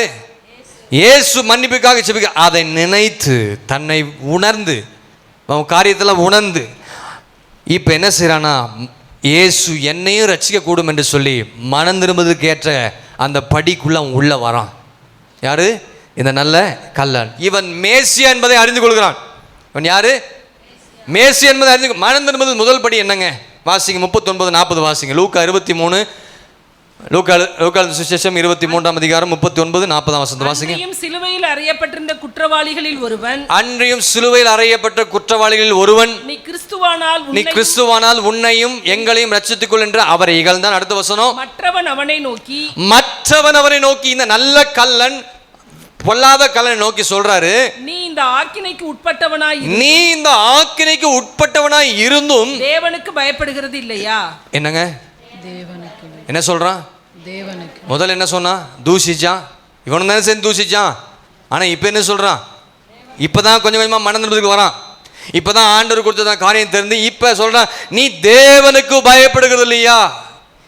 இது தேவனுக்கு, இவன் வந்து தேவனுக்கு பயப்படவனா இருந்தான், கொலைகாரனா இருந்தான், கலகம் பண்றவனா இருந்தான், மோசமான வாழ்க்கை வாழ்கிறவனா இருந்து சிறைச்சாலையில் இருந்து மரண தண்டனை கைதி. இப்ப அவன் என்ன சொல்றான்?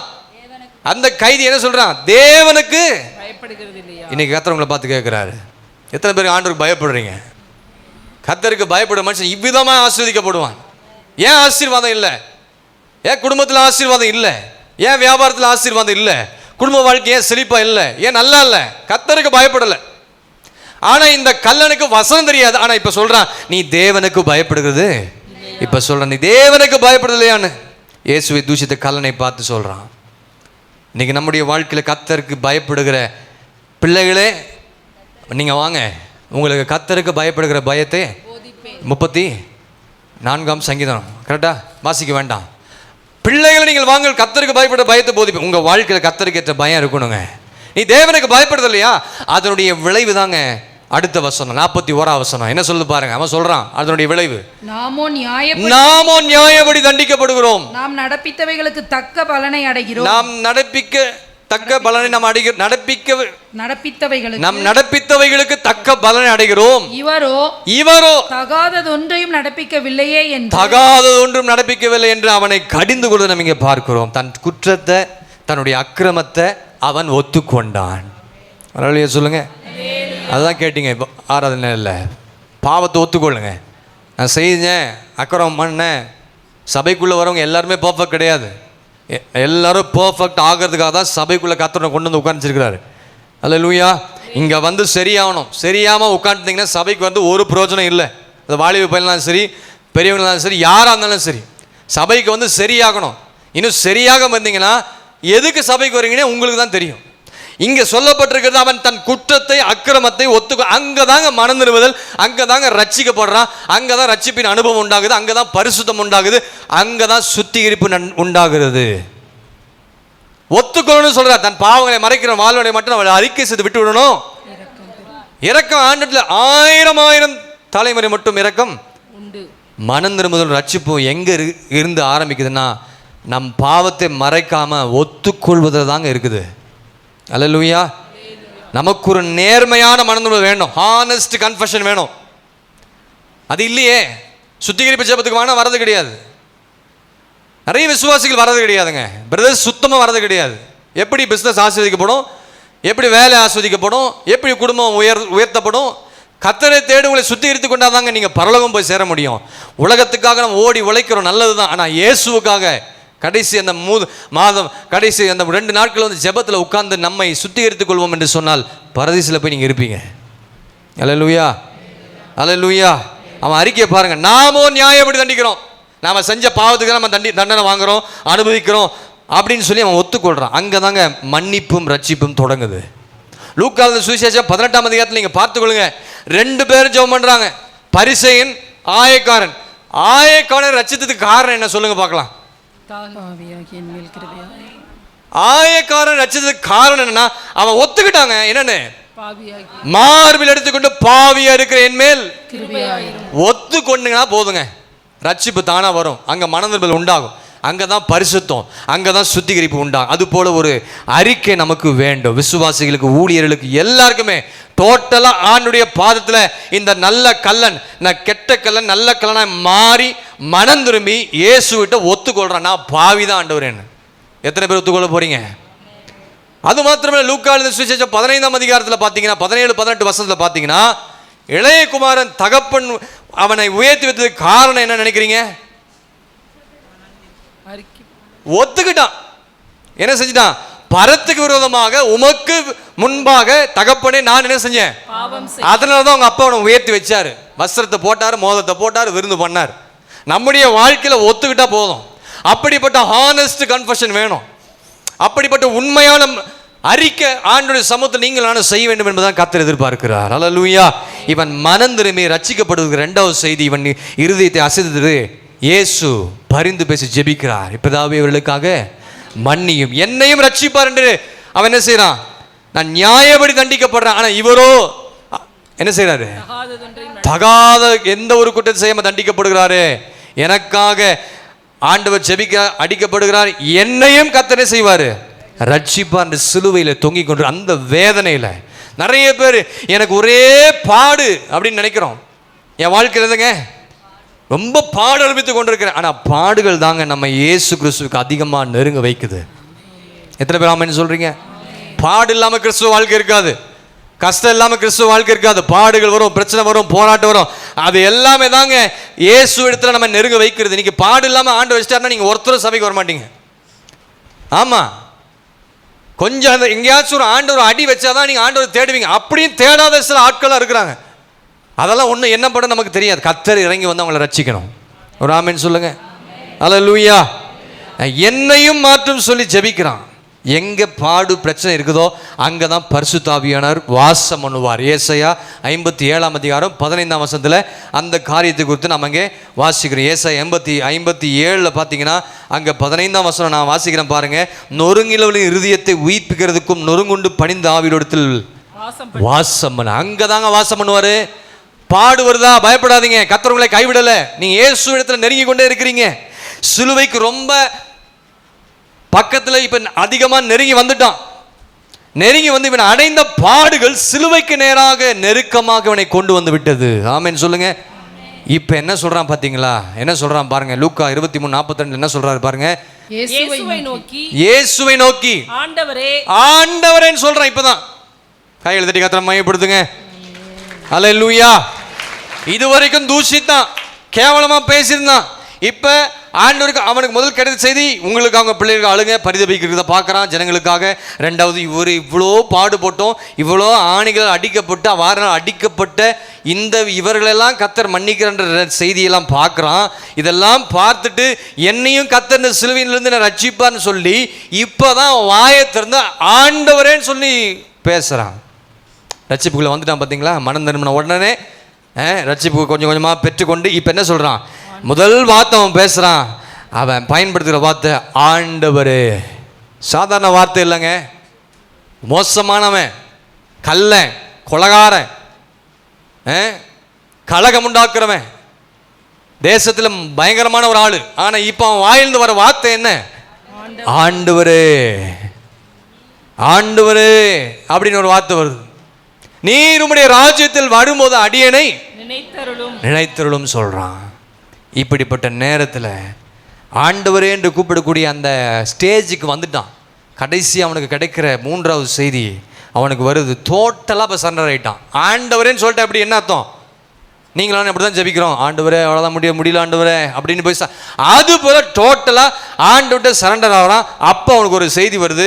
யோவான் சுவிசேஷம் 19ஆம் அதிகாரம் 19ஆம் வசனத்தை வாசிங்க. யோவான் சுவிசேஷம் 19ஆம் அதிகாரம் 19ஆம் வசனம்.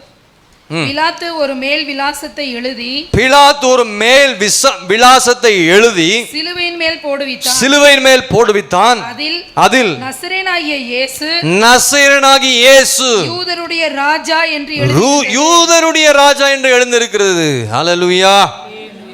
சிலுவையிலே தொங்குகிறவர் யார், என்ன செய்தார் என்று சொல்வதற்கு அந்த நாட்களிலே தேசாதிபதி இந்த விசாலத்தை என்ன செய்கிறார், இந்த விவரத்தை என்ன செய்கிறார், இவரு எழுதி வைக்கிறார்.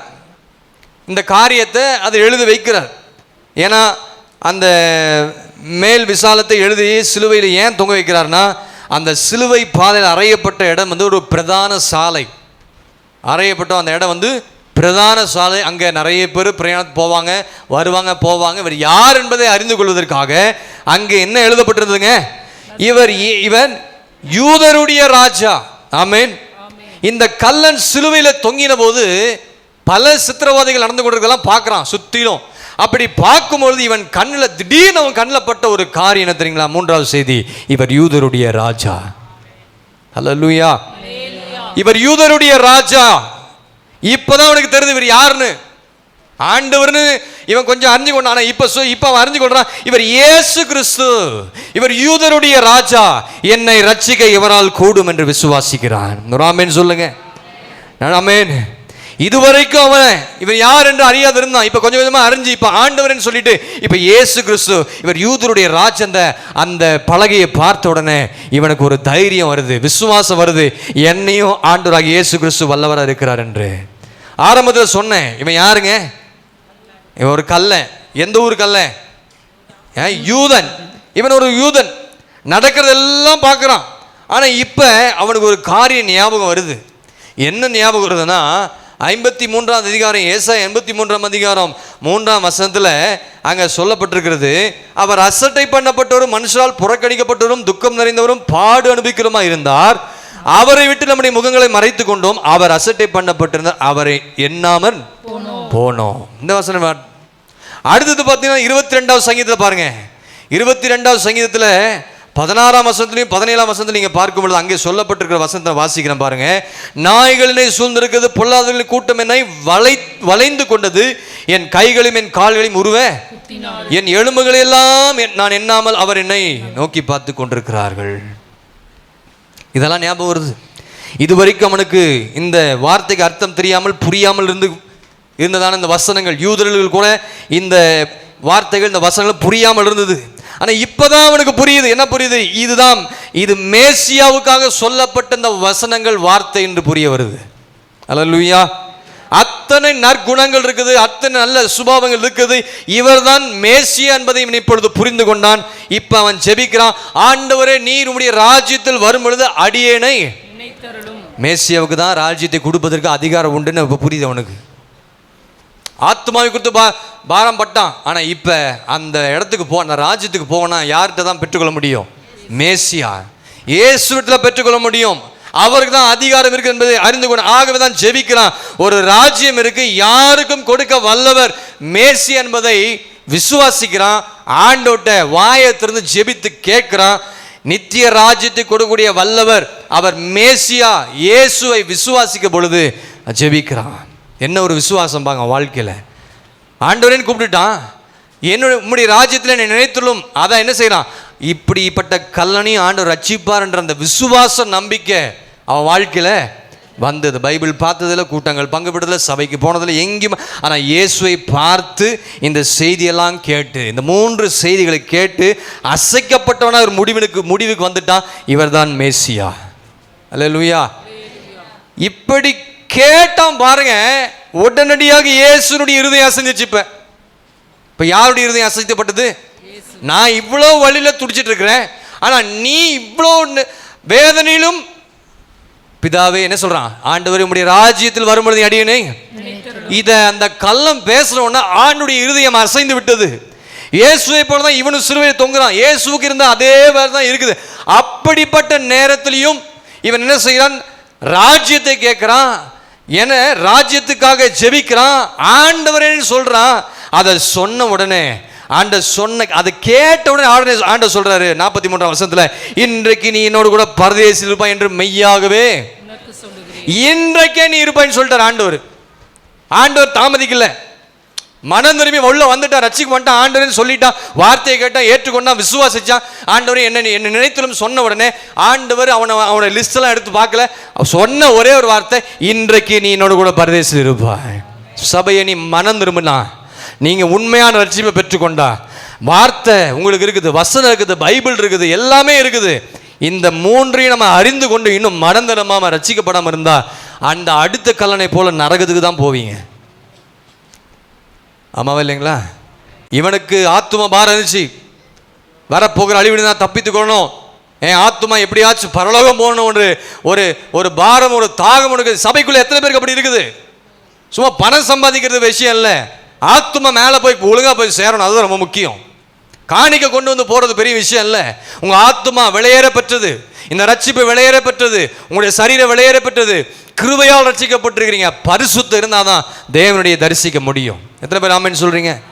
அல்லேலூயா. நல்லா படிங்க, பிள்ளைகள் நல்லா படிக்க வைங்க, நீங்களும் நல்லா வேலை செய்யுங்க, பிஸ்னஸ் பண்ணுங்க, நல்லா பண்ணுங்க, தப்பு இல்லை. ஆனால் ஆவிக்குரிய வாழ்க்கையில் நீங்கள் ஒழுங்காக நீங்கள் மனந்து ரட்சிப்பி நல்ல விதமான காரியங்களை ஏற்றுக்கொண்டு வசனத்தை கை கொண்டு நடந்தால் தாங்க பரலோகத்துக்கு போக முடியும். அப்போ தாங்க நீங்கள் மரிக்கும் பொழுது நல்ல சாட்சி உங்களை குறித்து சொல்லுவாங்க. ஒரு ஆமென் சொல்லுங்க. அல்லேலூயா. இதை ஆண்டு உடனே நீ என் கூட இன்னைக்கு எங்கே இருப்ப?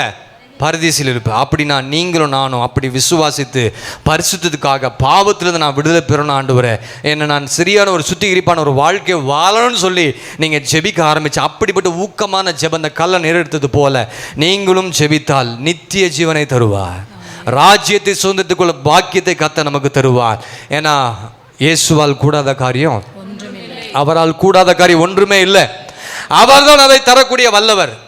ஆமா, பணம் பொருள் அல்ல, வார்த்தை பரிசுத்தம் இருந்தா அந்த ராஜ்யத்தை கத்த தர வல்லவர். இப்ப சிலுவைக்கு அவ்வளவு வல்லமை இருக்குது. ஆமென். சிலுவைக்கு அவ்வளவு வல்லமை இருக்குது. இயேசு இப்ப பிதாவே என்னோட ஆவியை உடைய கரத்துல ஒப்ப வைக்கிறேன், மறிச்சிட்டார். அடுத்து 2 கல்லனையும் கால் கையை முறிச்சு அவனையும் கொன்னுட்டாங்க. இப்ப ஆண்டவர் நல்ல ஒரு நண்பனை போல அந்த வலது பக்கம் கல்லனை கையை பிடிச்சு பரதேசிக்கு கொண்டு போயிட்டார். பைபிளில் யாரையும் பரதேசி கூட்டு போனோன்னு எந்த இடத்துல சொல்லியிருக்குதா? யாக்கோபோ, ஆபிரகாமோ, ஈசாக்கோ, தாவீதோ. ஆனால் இவனுக்கு இப்படிப்பட்ட ஒரு ஸ்லாக்கியம் பாக்கியம் கிடைத்தது. உங்களுக்கு நல்ல ஆராதனை, நல்ல சபை, நல்ல ஊழியர்கள், வசனத்தை பற்றிக்கூடிய கிருபையாக கர்த்தர் கொடுத்துருக்கிறார்.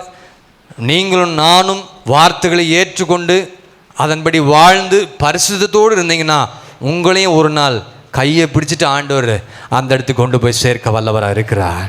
ஹல்லேலூயா, ஹல்லேலூயா. யாருக்கும் கொடுக்காத அந்த ராஜ்யம் யாருக்கு கொடுப்பார்னா பரிசுத்தம் உள்ள பிள்ளைகளுக்கு தான் கர்த்தர் கொடுப்பார். மனம் திரும்புதல், எங்க மனம் திரும்ப ரட்சிப்பு இருக்குதோ அவர்களுக்கு தான் கர்த்தர் ராஜ்யத்தை கொடுக்க வல்லவராக இருக்கிறார். எல்லாம் எழுந்திருக்கலாமா? தேவ சமூகத்தில் இந்த ஆண்டவர் நோக்கி பாருங்க, தேவ சமூகத்தில் ஆண்டவர் நோக்கி பாருங்க. அந்த கல்லனுடைய ஜெபத்தை கர்த்தர் கேட்டார். கடைசி நேரத்தில் ரட்சிக்கலாம், கடைசி நேரத்தில் நான் மனம் மாறிக்கிறேன், கடைசி நேரத்தில் சபைக்கு வரேன், கடைசி நேரத்தில் நான் அபிஷேகம் பெற்றுக்கொள்கிறேன், ஞானஸ்நானம்லாம் கொஞ்சம் பொருட்டும், இன்னும் நாட்கள் இருக்கிறத சொல்லி காலத்தை தாமதம் பண்ணாதீங்க. ஆண்டவர் சீக்கிரம் வரப்போகிறார். ஆமாம், இயேசுக்காக அழாதீங்க, உங்களுக்காக, உங்கள் பிள்ளைகளுக்காக. இயேசு எப்படி மற்றவர்களுக்காக பரிதபிக்கப்பட்டாரோ அதுபோல் நீங்கள் மற்றவர்களுக்காக பரிதபிக்கப்படணும். மற்றவர்களை மன்னித்தார்ல, நீங்கள் மன்னிக்கிற குணம் உங்களுக்கு வேண்டும். ஆண்டவரே என்று சொல்லி உரத்த சத்தமிட்டு கூப்பிட்டான். பாவியா இருக்கிற மேல் கிருபையா இருக்கு ஆண்டவரே. எனக்கு எத்தனை பேர் ஜெபிக்க 2 கரங்களை வானத்துக்கு நேராக உயர்த்தி, ஏதோ சும்மா இந்த இடத்தை விட்டு போகக்கூடாது. நான் விசுவாசிக்கிறேன், இந்த சபையில கர்த்தர் உலாவி கொண்டிருக்கிறார். கேட்டுக் கொண்டிருக்கும் பொழுதே உங்களுடைய இருதயங்களை கர்த்தர் கல்வாரி சிலுவையினால கர்த்தர் பரிசுத்தப்படுத்தி கொண்டிருக்கிறார். ஹல்லேலூயா. என்னை பரிசுத்தப்படுத்துங்க ஆண்டவரேன்னு கேளுங்க.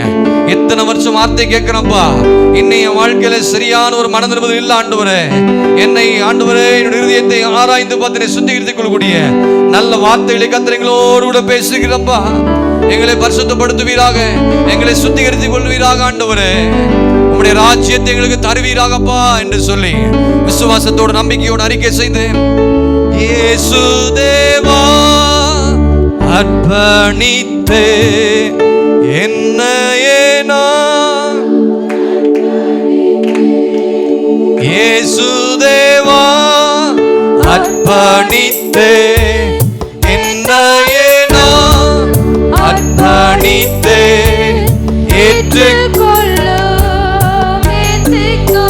அந்த கல்லனை போல இன்றைக்கு சரியான ஒரு மனநிலை வேணும். எல்லா விசுவாசிகளும் என்னை ஏற்றுக்கொள்ளும், என்னை ஏந்திக் கொள்ளும், என் இதயம் வாசம் செய்யும். சபையார் எல்லாரும் என் ஆத்மாவும் சரீரமும் என் ஆண்டவர்க்கே சொந்தம். பாடாத நாவுகள் திறக்கப்படட்டும். நிறைய பேருடைய வாய்கள் கட்டப்பட்டிருக்கிறது. பிசாசு எல்லா வாய்களையும் திறக்கப்படட்டும். இயேசுவுக்காக சாட்சியா வாழ வேண்டும் என்ற தீர்மானத்தோடு மற்றவர்களுக்காக பரிதபிக்கக்கூடிய குணம் எனக்கு வேண்டும், தாழ்மை வேண்டும், அன்பு வேண்டும், மன்னிக்கிற குணம் வேண்டும். இனி வாழ்வது என்னில் இயேசு, இயேசுதேவா, இயேசுதேவா அர்ப்பணித்தே என்னையே நான், இயேசுதேவா அர்ப்பணித்தே என்னையே நான். கண்ணீரோடு தேவனை கேளுங்க, செபிங்க எல்லாரும் உள்ளத்தில் ஆழத்தில் இருந்து. என் இதயம் நிவாசம் கேளுங்க எல்லாரும், என்னை ஏற்றுக்கொள்ளோ.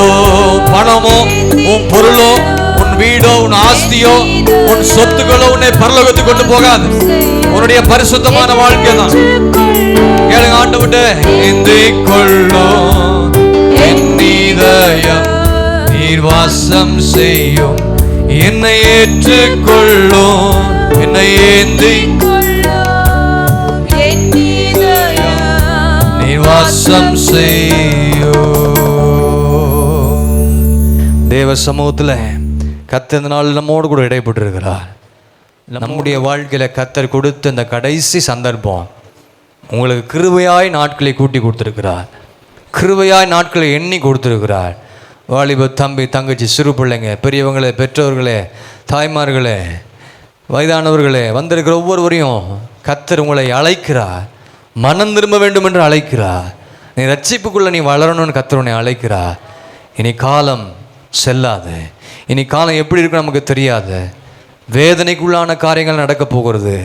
இதிலிருந்து நீங்கள் உங்கள் குடும்பமும் தப்பித்து கொள்ள வேண்டும் என்று சொன்னால் சபை என்ற பேழைக்குள் கொடுக்கப்படுகிற வார்த்தை, சபை என்ற பேழைக்குள்ளிருந்து கர்த்தர் பேசுகிற வார்த்தை நீ ஏற்றுக்கொண்டு மனம் திரும்பி ரட்சிக்கப்பட்டு நீ உன்னை பரிசுத்தப்படுத்திக் கொள்ளும் பொழுது ஆண்டவர் நிச்சயமாக அந்த நல்ல கள்ளன் எப்படி ஆண்டவர் கரத்தை பிடித்தவனை பரதீசில் கொண்டு போய் வைத்தாரோ அதற்கேற்ற பாக்கியத்தை கர்த்தர் உங்களுக்கு எனக்கு தர வல்லவராக இருக்கிறார்.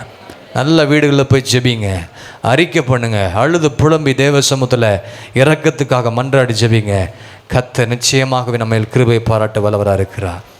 எங்கள் நேசிக்கிற நல்ல ஆண்டவரே, நன்றியோடு உம்மை துதிக்கிறோம், உம்மை ஸ்தோத்தரிக்கிறோம். கடந்த வாரங்கள் முழுவதும் கர்த்தர் எங்களை நடத்தினீர், எங்களை போஷித்தீர், எங்களை காப்பாற்றினீர், வழி நடத்தினீர். நாங்கள் செய்து வந்த வேலை, தொழில், பிஸ்னஸ், ஆண்டவரே, எங்களுடைய விவசாய காரியங்கள், பிள்ளைகளுடைய வாழ்க்கை, எங்களுடைய தனிப்பட்ட வாழ்க்கை, ஆவிக்குரிய ஜீவியம், உலக பிரகாரமான காரியங்கள், எங்களுடைய ஊழியத்தின் பாதைகள், எங்களுடைய பிரயாணங்கள், எங்களுடைய சரீர பிரகாரமான ஆரோக்கியம், எல்லாவற்றிலும் நம்முடைய கரம் எங்களோடு குழந்து நன்மையானதை கர்த்தர் எங்களுக்கு செய்து கொடுத்ததுக்காக உமக்கு நன்றியோடு உம்மை துதிக்கிறோம், உம்மை ஸ்தோத்தரிக்கிறோம். இந்த நாளிலே கிருபையாக தேவ சமூகத்தில் வந்து கொண்டு வந்து நிறுத்திருக்கிறீர். நாங்கள் பாடி ஆண்டவரை உம்மை துதித்து மான் கால்களின் போல எங்களுடைய கால்களை பலப்படுத்தியிருக்கிறீர்.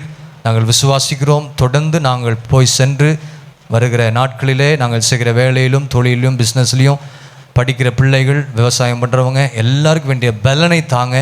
அதே போல் ஆவிக்குரிய பலனை ஒவ்வொருவருக்கும் தந்து ஆவிக்குரிய வாழ்க்கையிலும் ஆண்டவர் இன்னும் அதிகமான காரியங்களை வளர்ந்து பரிசுத்தத்தின் மேல் பரிசுத்தமடைய கர்த்தர் உதவி செய்வீராக. ஆண்டவரே, இந்த கல்வாரி சிலுவை தியான நாட்களிலே ஆண்டவரே உமக்காக உம்முடைய காரியம் நினைவு கூர்ந்து எங்களுக்காகவும் எங்களுடைய பிள்ளைகளுடைய ரட்சிப்புக்காகவும் மனநிம்பதுக்காக நாங்கள் வீடுகளிலே ஆண்டவரே உம்முடைய சமூகத்தில் உட்கார்ந்து புலம்பி அழுது ஜெபித்து உம்முடைய கரத்தில் இரக்கத்தையும் கிருபையும் பெற்றுக்கொண்டு அந்த பரதேசில் வந்து எப்படியாவது சேர வேண்டும் அந்த பாக்கியத்தை நாங்கள் சுதந்தித்துக் கொள்ளக்கூடிய ஒவ்வொருவருக்கும் அந்த காரியத்தை நீ தந்து நடத்தும்படியாக நாங்கள் ஜெபிக்கிறோம். இந்த நாள் கேட்ட வேத வார்த்தை வசனம் ஒவ்வொரு இருதயங்களில் போய் சென்றிருக்கும் நான் விசுவாசிக்கிறேன் கர்த்தாவே. நீர் ஒவ்வொரு பிள்ளைகளுடைய இருதயங்களில் அந்த வார்த்தை சென்று கிரியை செய்து இன்னும் பரிசுத்தத்தின் மேல் பரிசுத்தம் அடைய என் தேவனாகிய கர்த்தர் ஒவ்வொருவருக்கும் கிருபை பாராட்டும்படியாக நாங்கள் ஜெபிக்கிறோம். வந்த ஒவ்வொருவரையும் கர்த்தர் ஆசீர்வதிங்க. புதிதாக வந்தவர்களையும் கர்த்தர் ஆசீர்வதிங்க. இயேசுவை சொந்த ரட்சகரை ஏற்றுக்கொள்ள கர்த்தர் கிருபை செய்வீராக. ஒவ்வொரு நாளும் இயேசுவே என்று சொல்லி எல்லாரும் வாயிடத்தின் ஜெபித்து அவருடைய கரத்தில் இந்த நன்மையான காரியங்களை பெற்றுக்கொள்ள கர்த்தர் கிருபை செய்யும்படியாக நாங்கள் ஜெபிக்கிறோம். கர்த்தாவே எங்களை தாழ்த்துகிறோம். தேசங்கள் நடக்கிற எல்லா காரியங்களும் நாங்கள் பார்க்கிறோம். யுத்தங்கள்லாம் ஓய படட்டும் ஆண்டவரே. எல்லா ஜனங்கள் எல்லா சிறுபடி எல்லாரும் கஷ்டப்பட்டு கொண்டிருக்கிறார்கள் ஆண்டவரே. பல காரியங்கள் நடந்து கொண்டிருக்கிறது. இதுக்கெல்லாம் ஒரு காரியத்தை நீ இரக்கம் பாராட்டி கிருபையாக இருந்து தேசத்துக்கு நீ நல்ல ஒரு சேமத்தை சமாதானத்தை கர்த்தர் உண்டு பண்ண முடியாது நாங்கள் ஜெபிக்கிறோம். வருகை நாட்கள் நெருங்கி கொண்டிருக்குது ஆண்டவரே. நம்முடைய வருகைக்காக தேவ பயத்தோடு சபையில் இருந்து கர்த்தருடைய வார்த்தை நாங்கள் ஏற்றுக்கொண்டு அந்த வருகைக்கு நாங்கள் மற்றவர்களை ஆயத்தப்படுத்த வேண்டிய கிருபைகளை கர்த்தர் எங்கள் ஒவ்வொருவருக்கும் தந்து நடத்தும்படியாக நாங்கள் ஜெபிக்கிறோம். தாழ்த்துகிறோம், அர்ப்பணிக்கிறோம், ஒப்பு கொடுக்கிறோம்.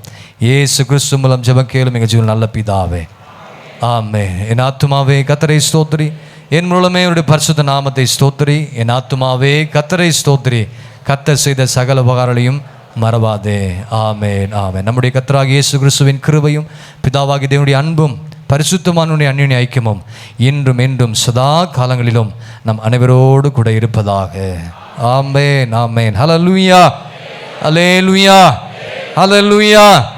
கர்த்தர் உங்களை ஆசீர்வதிப்பதாக. ஞாயிறு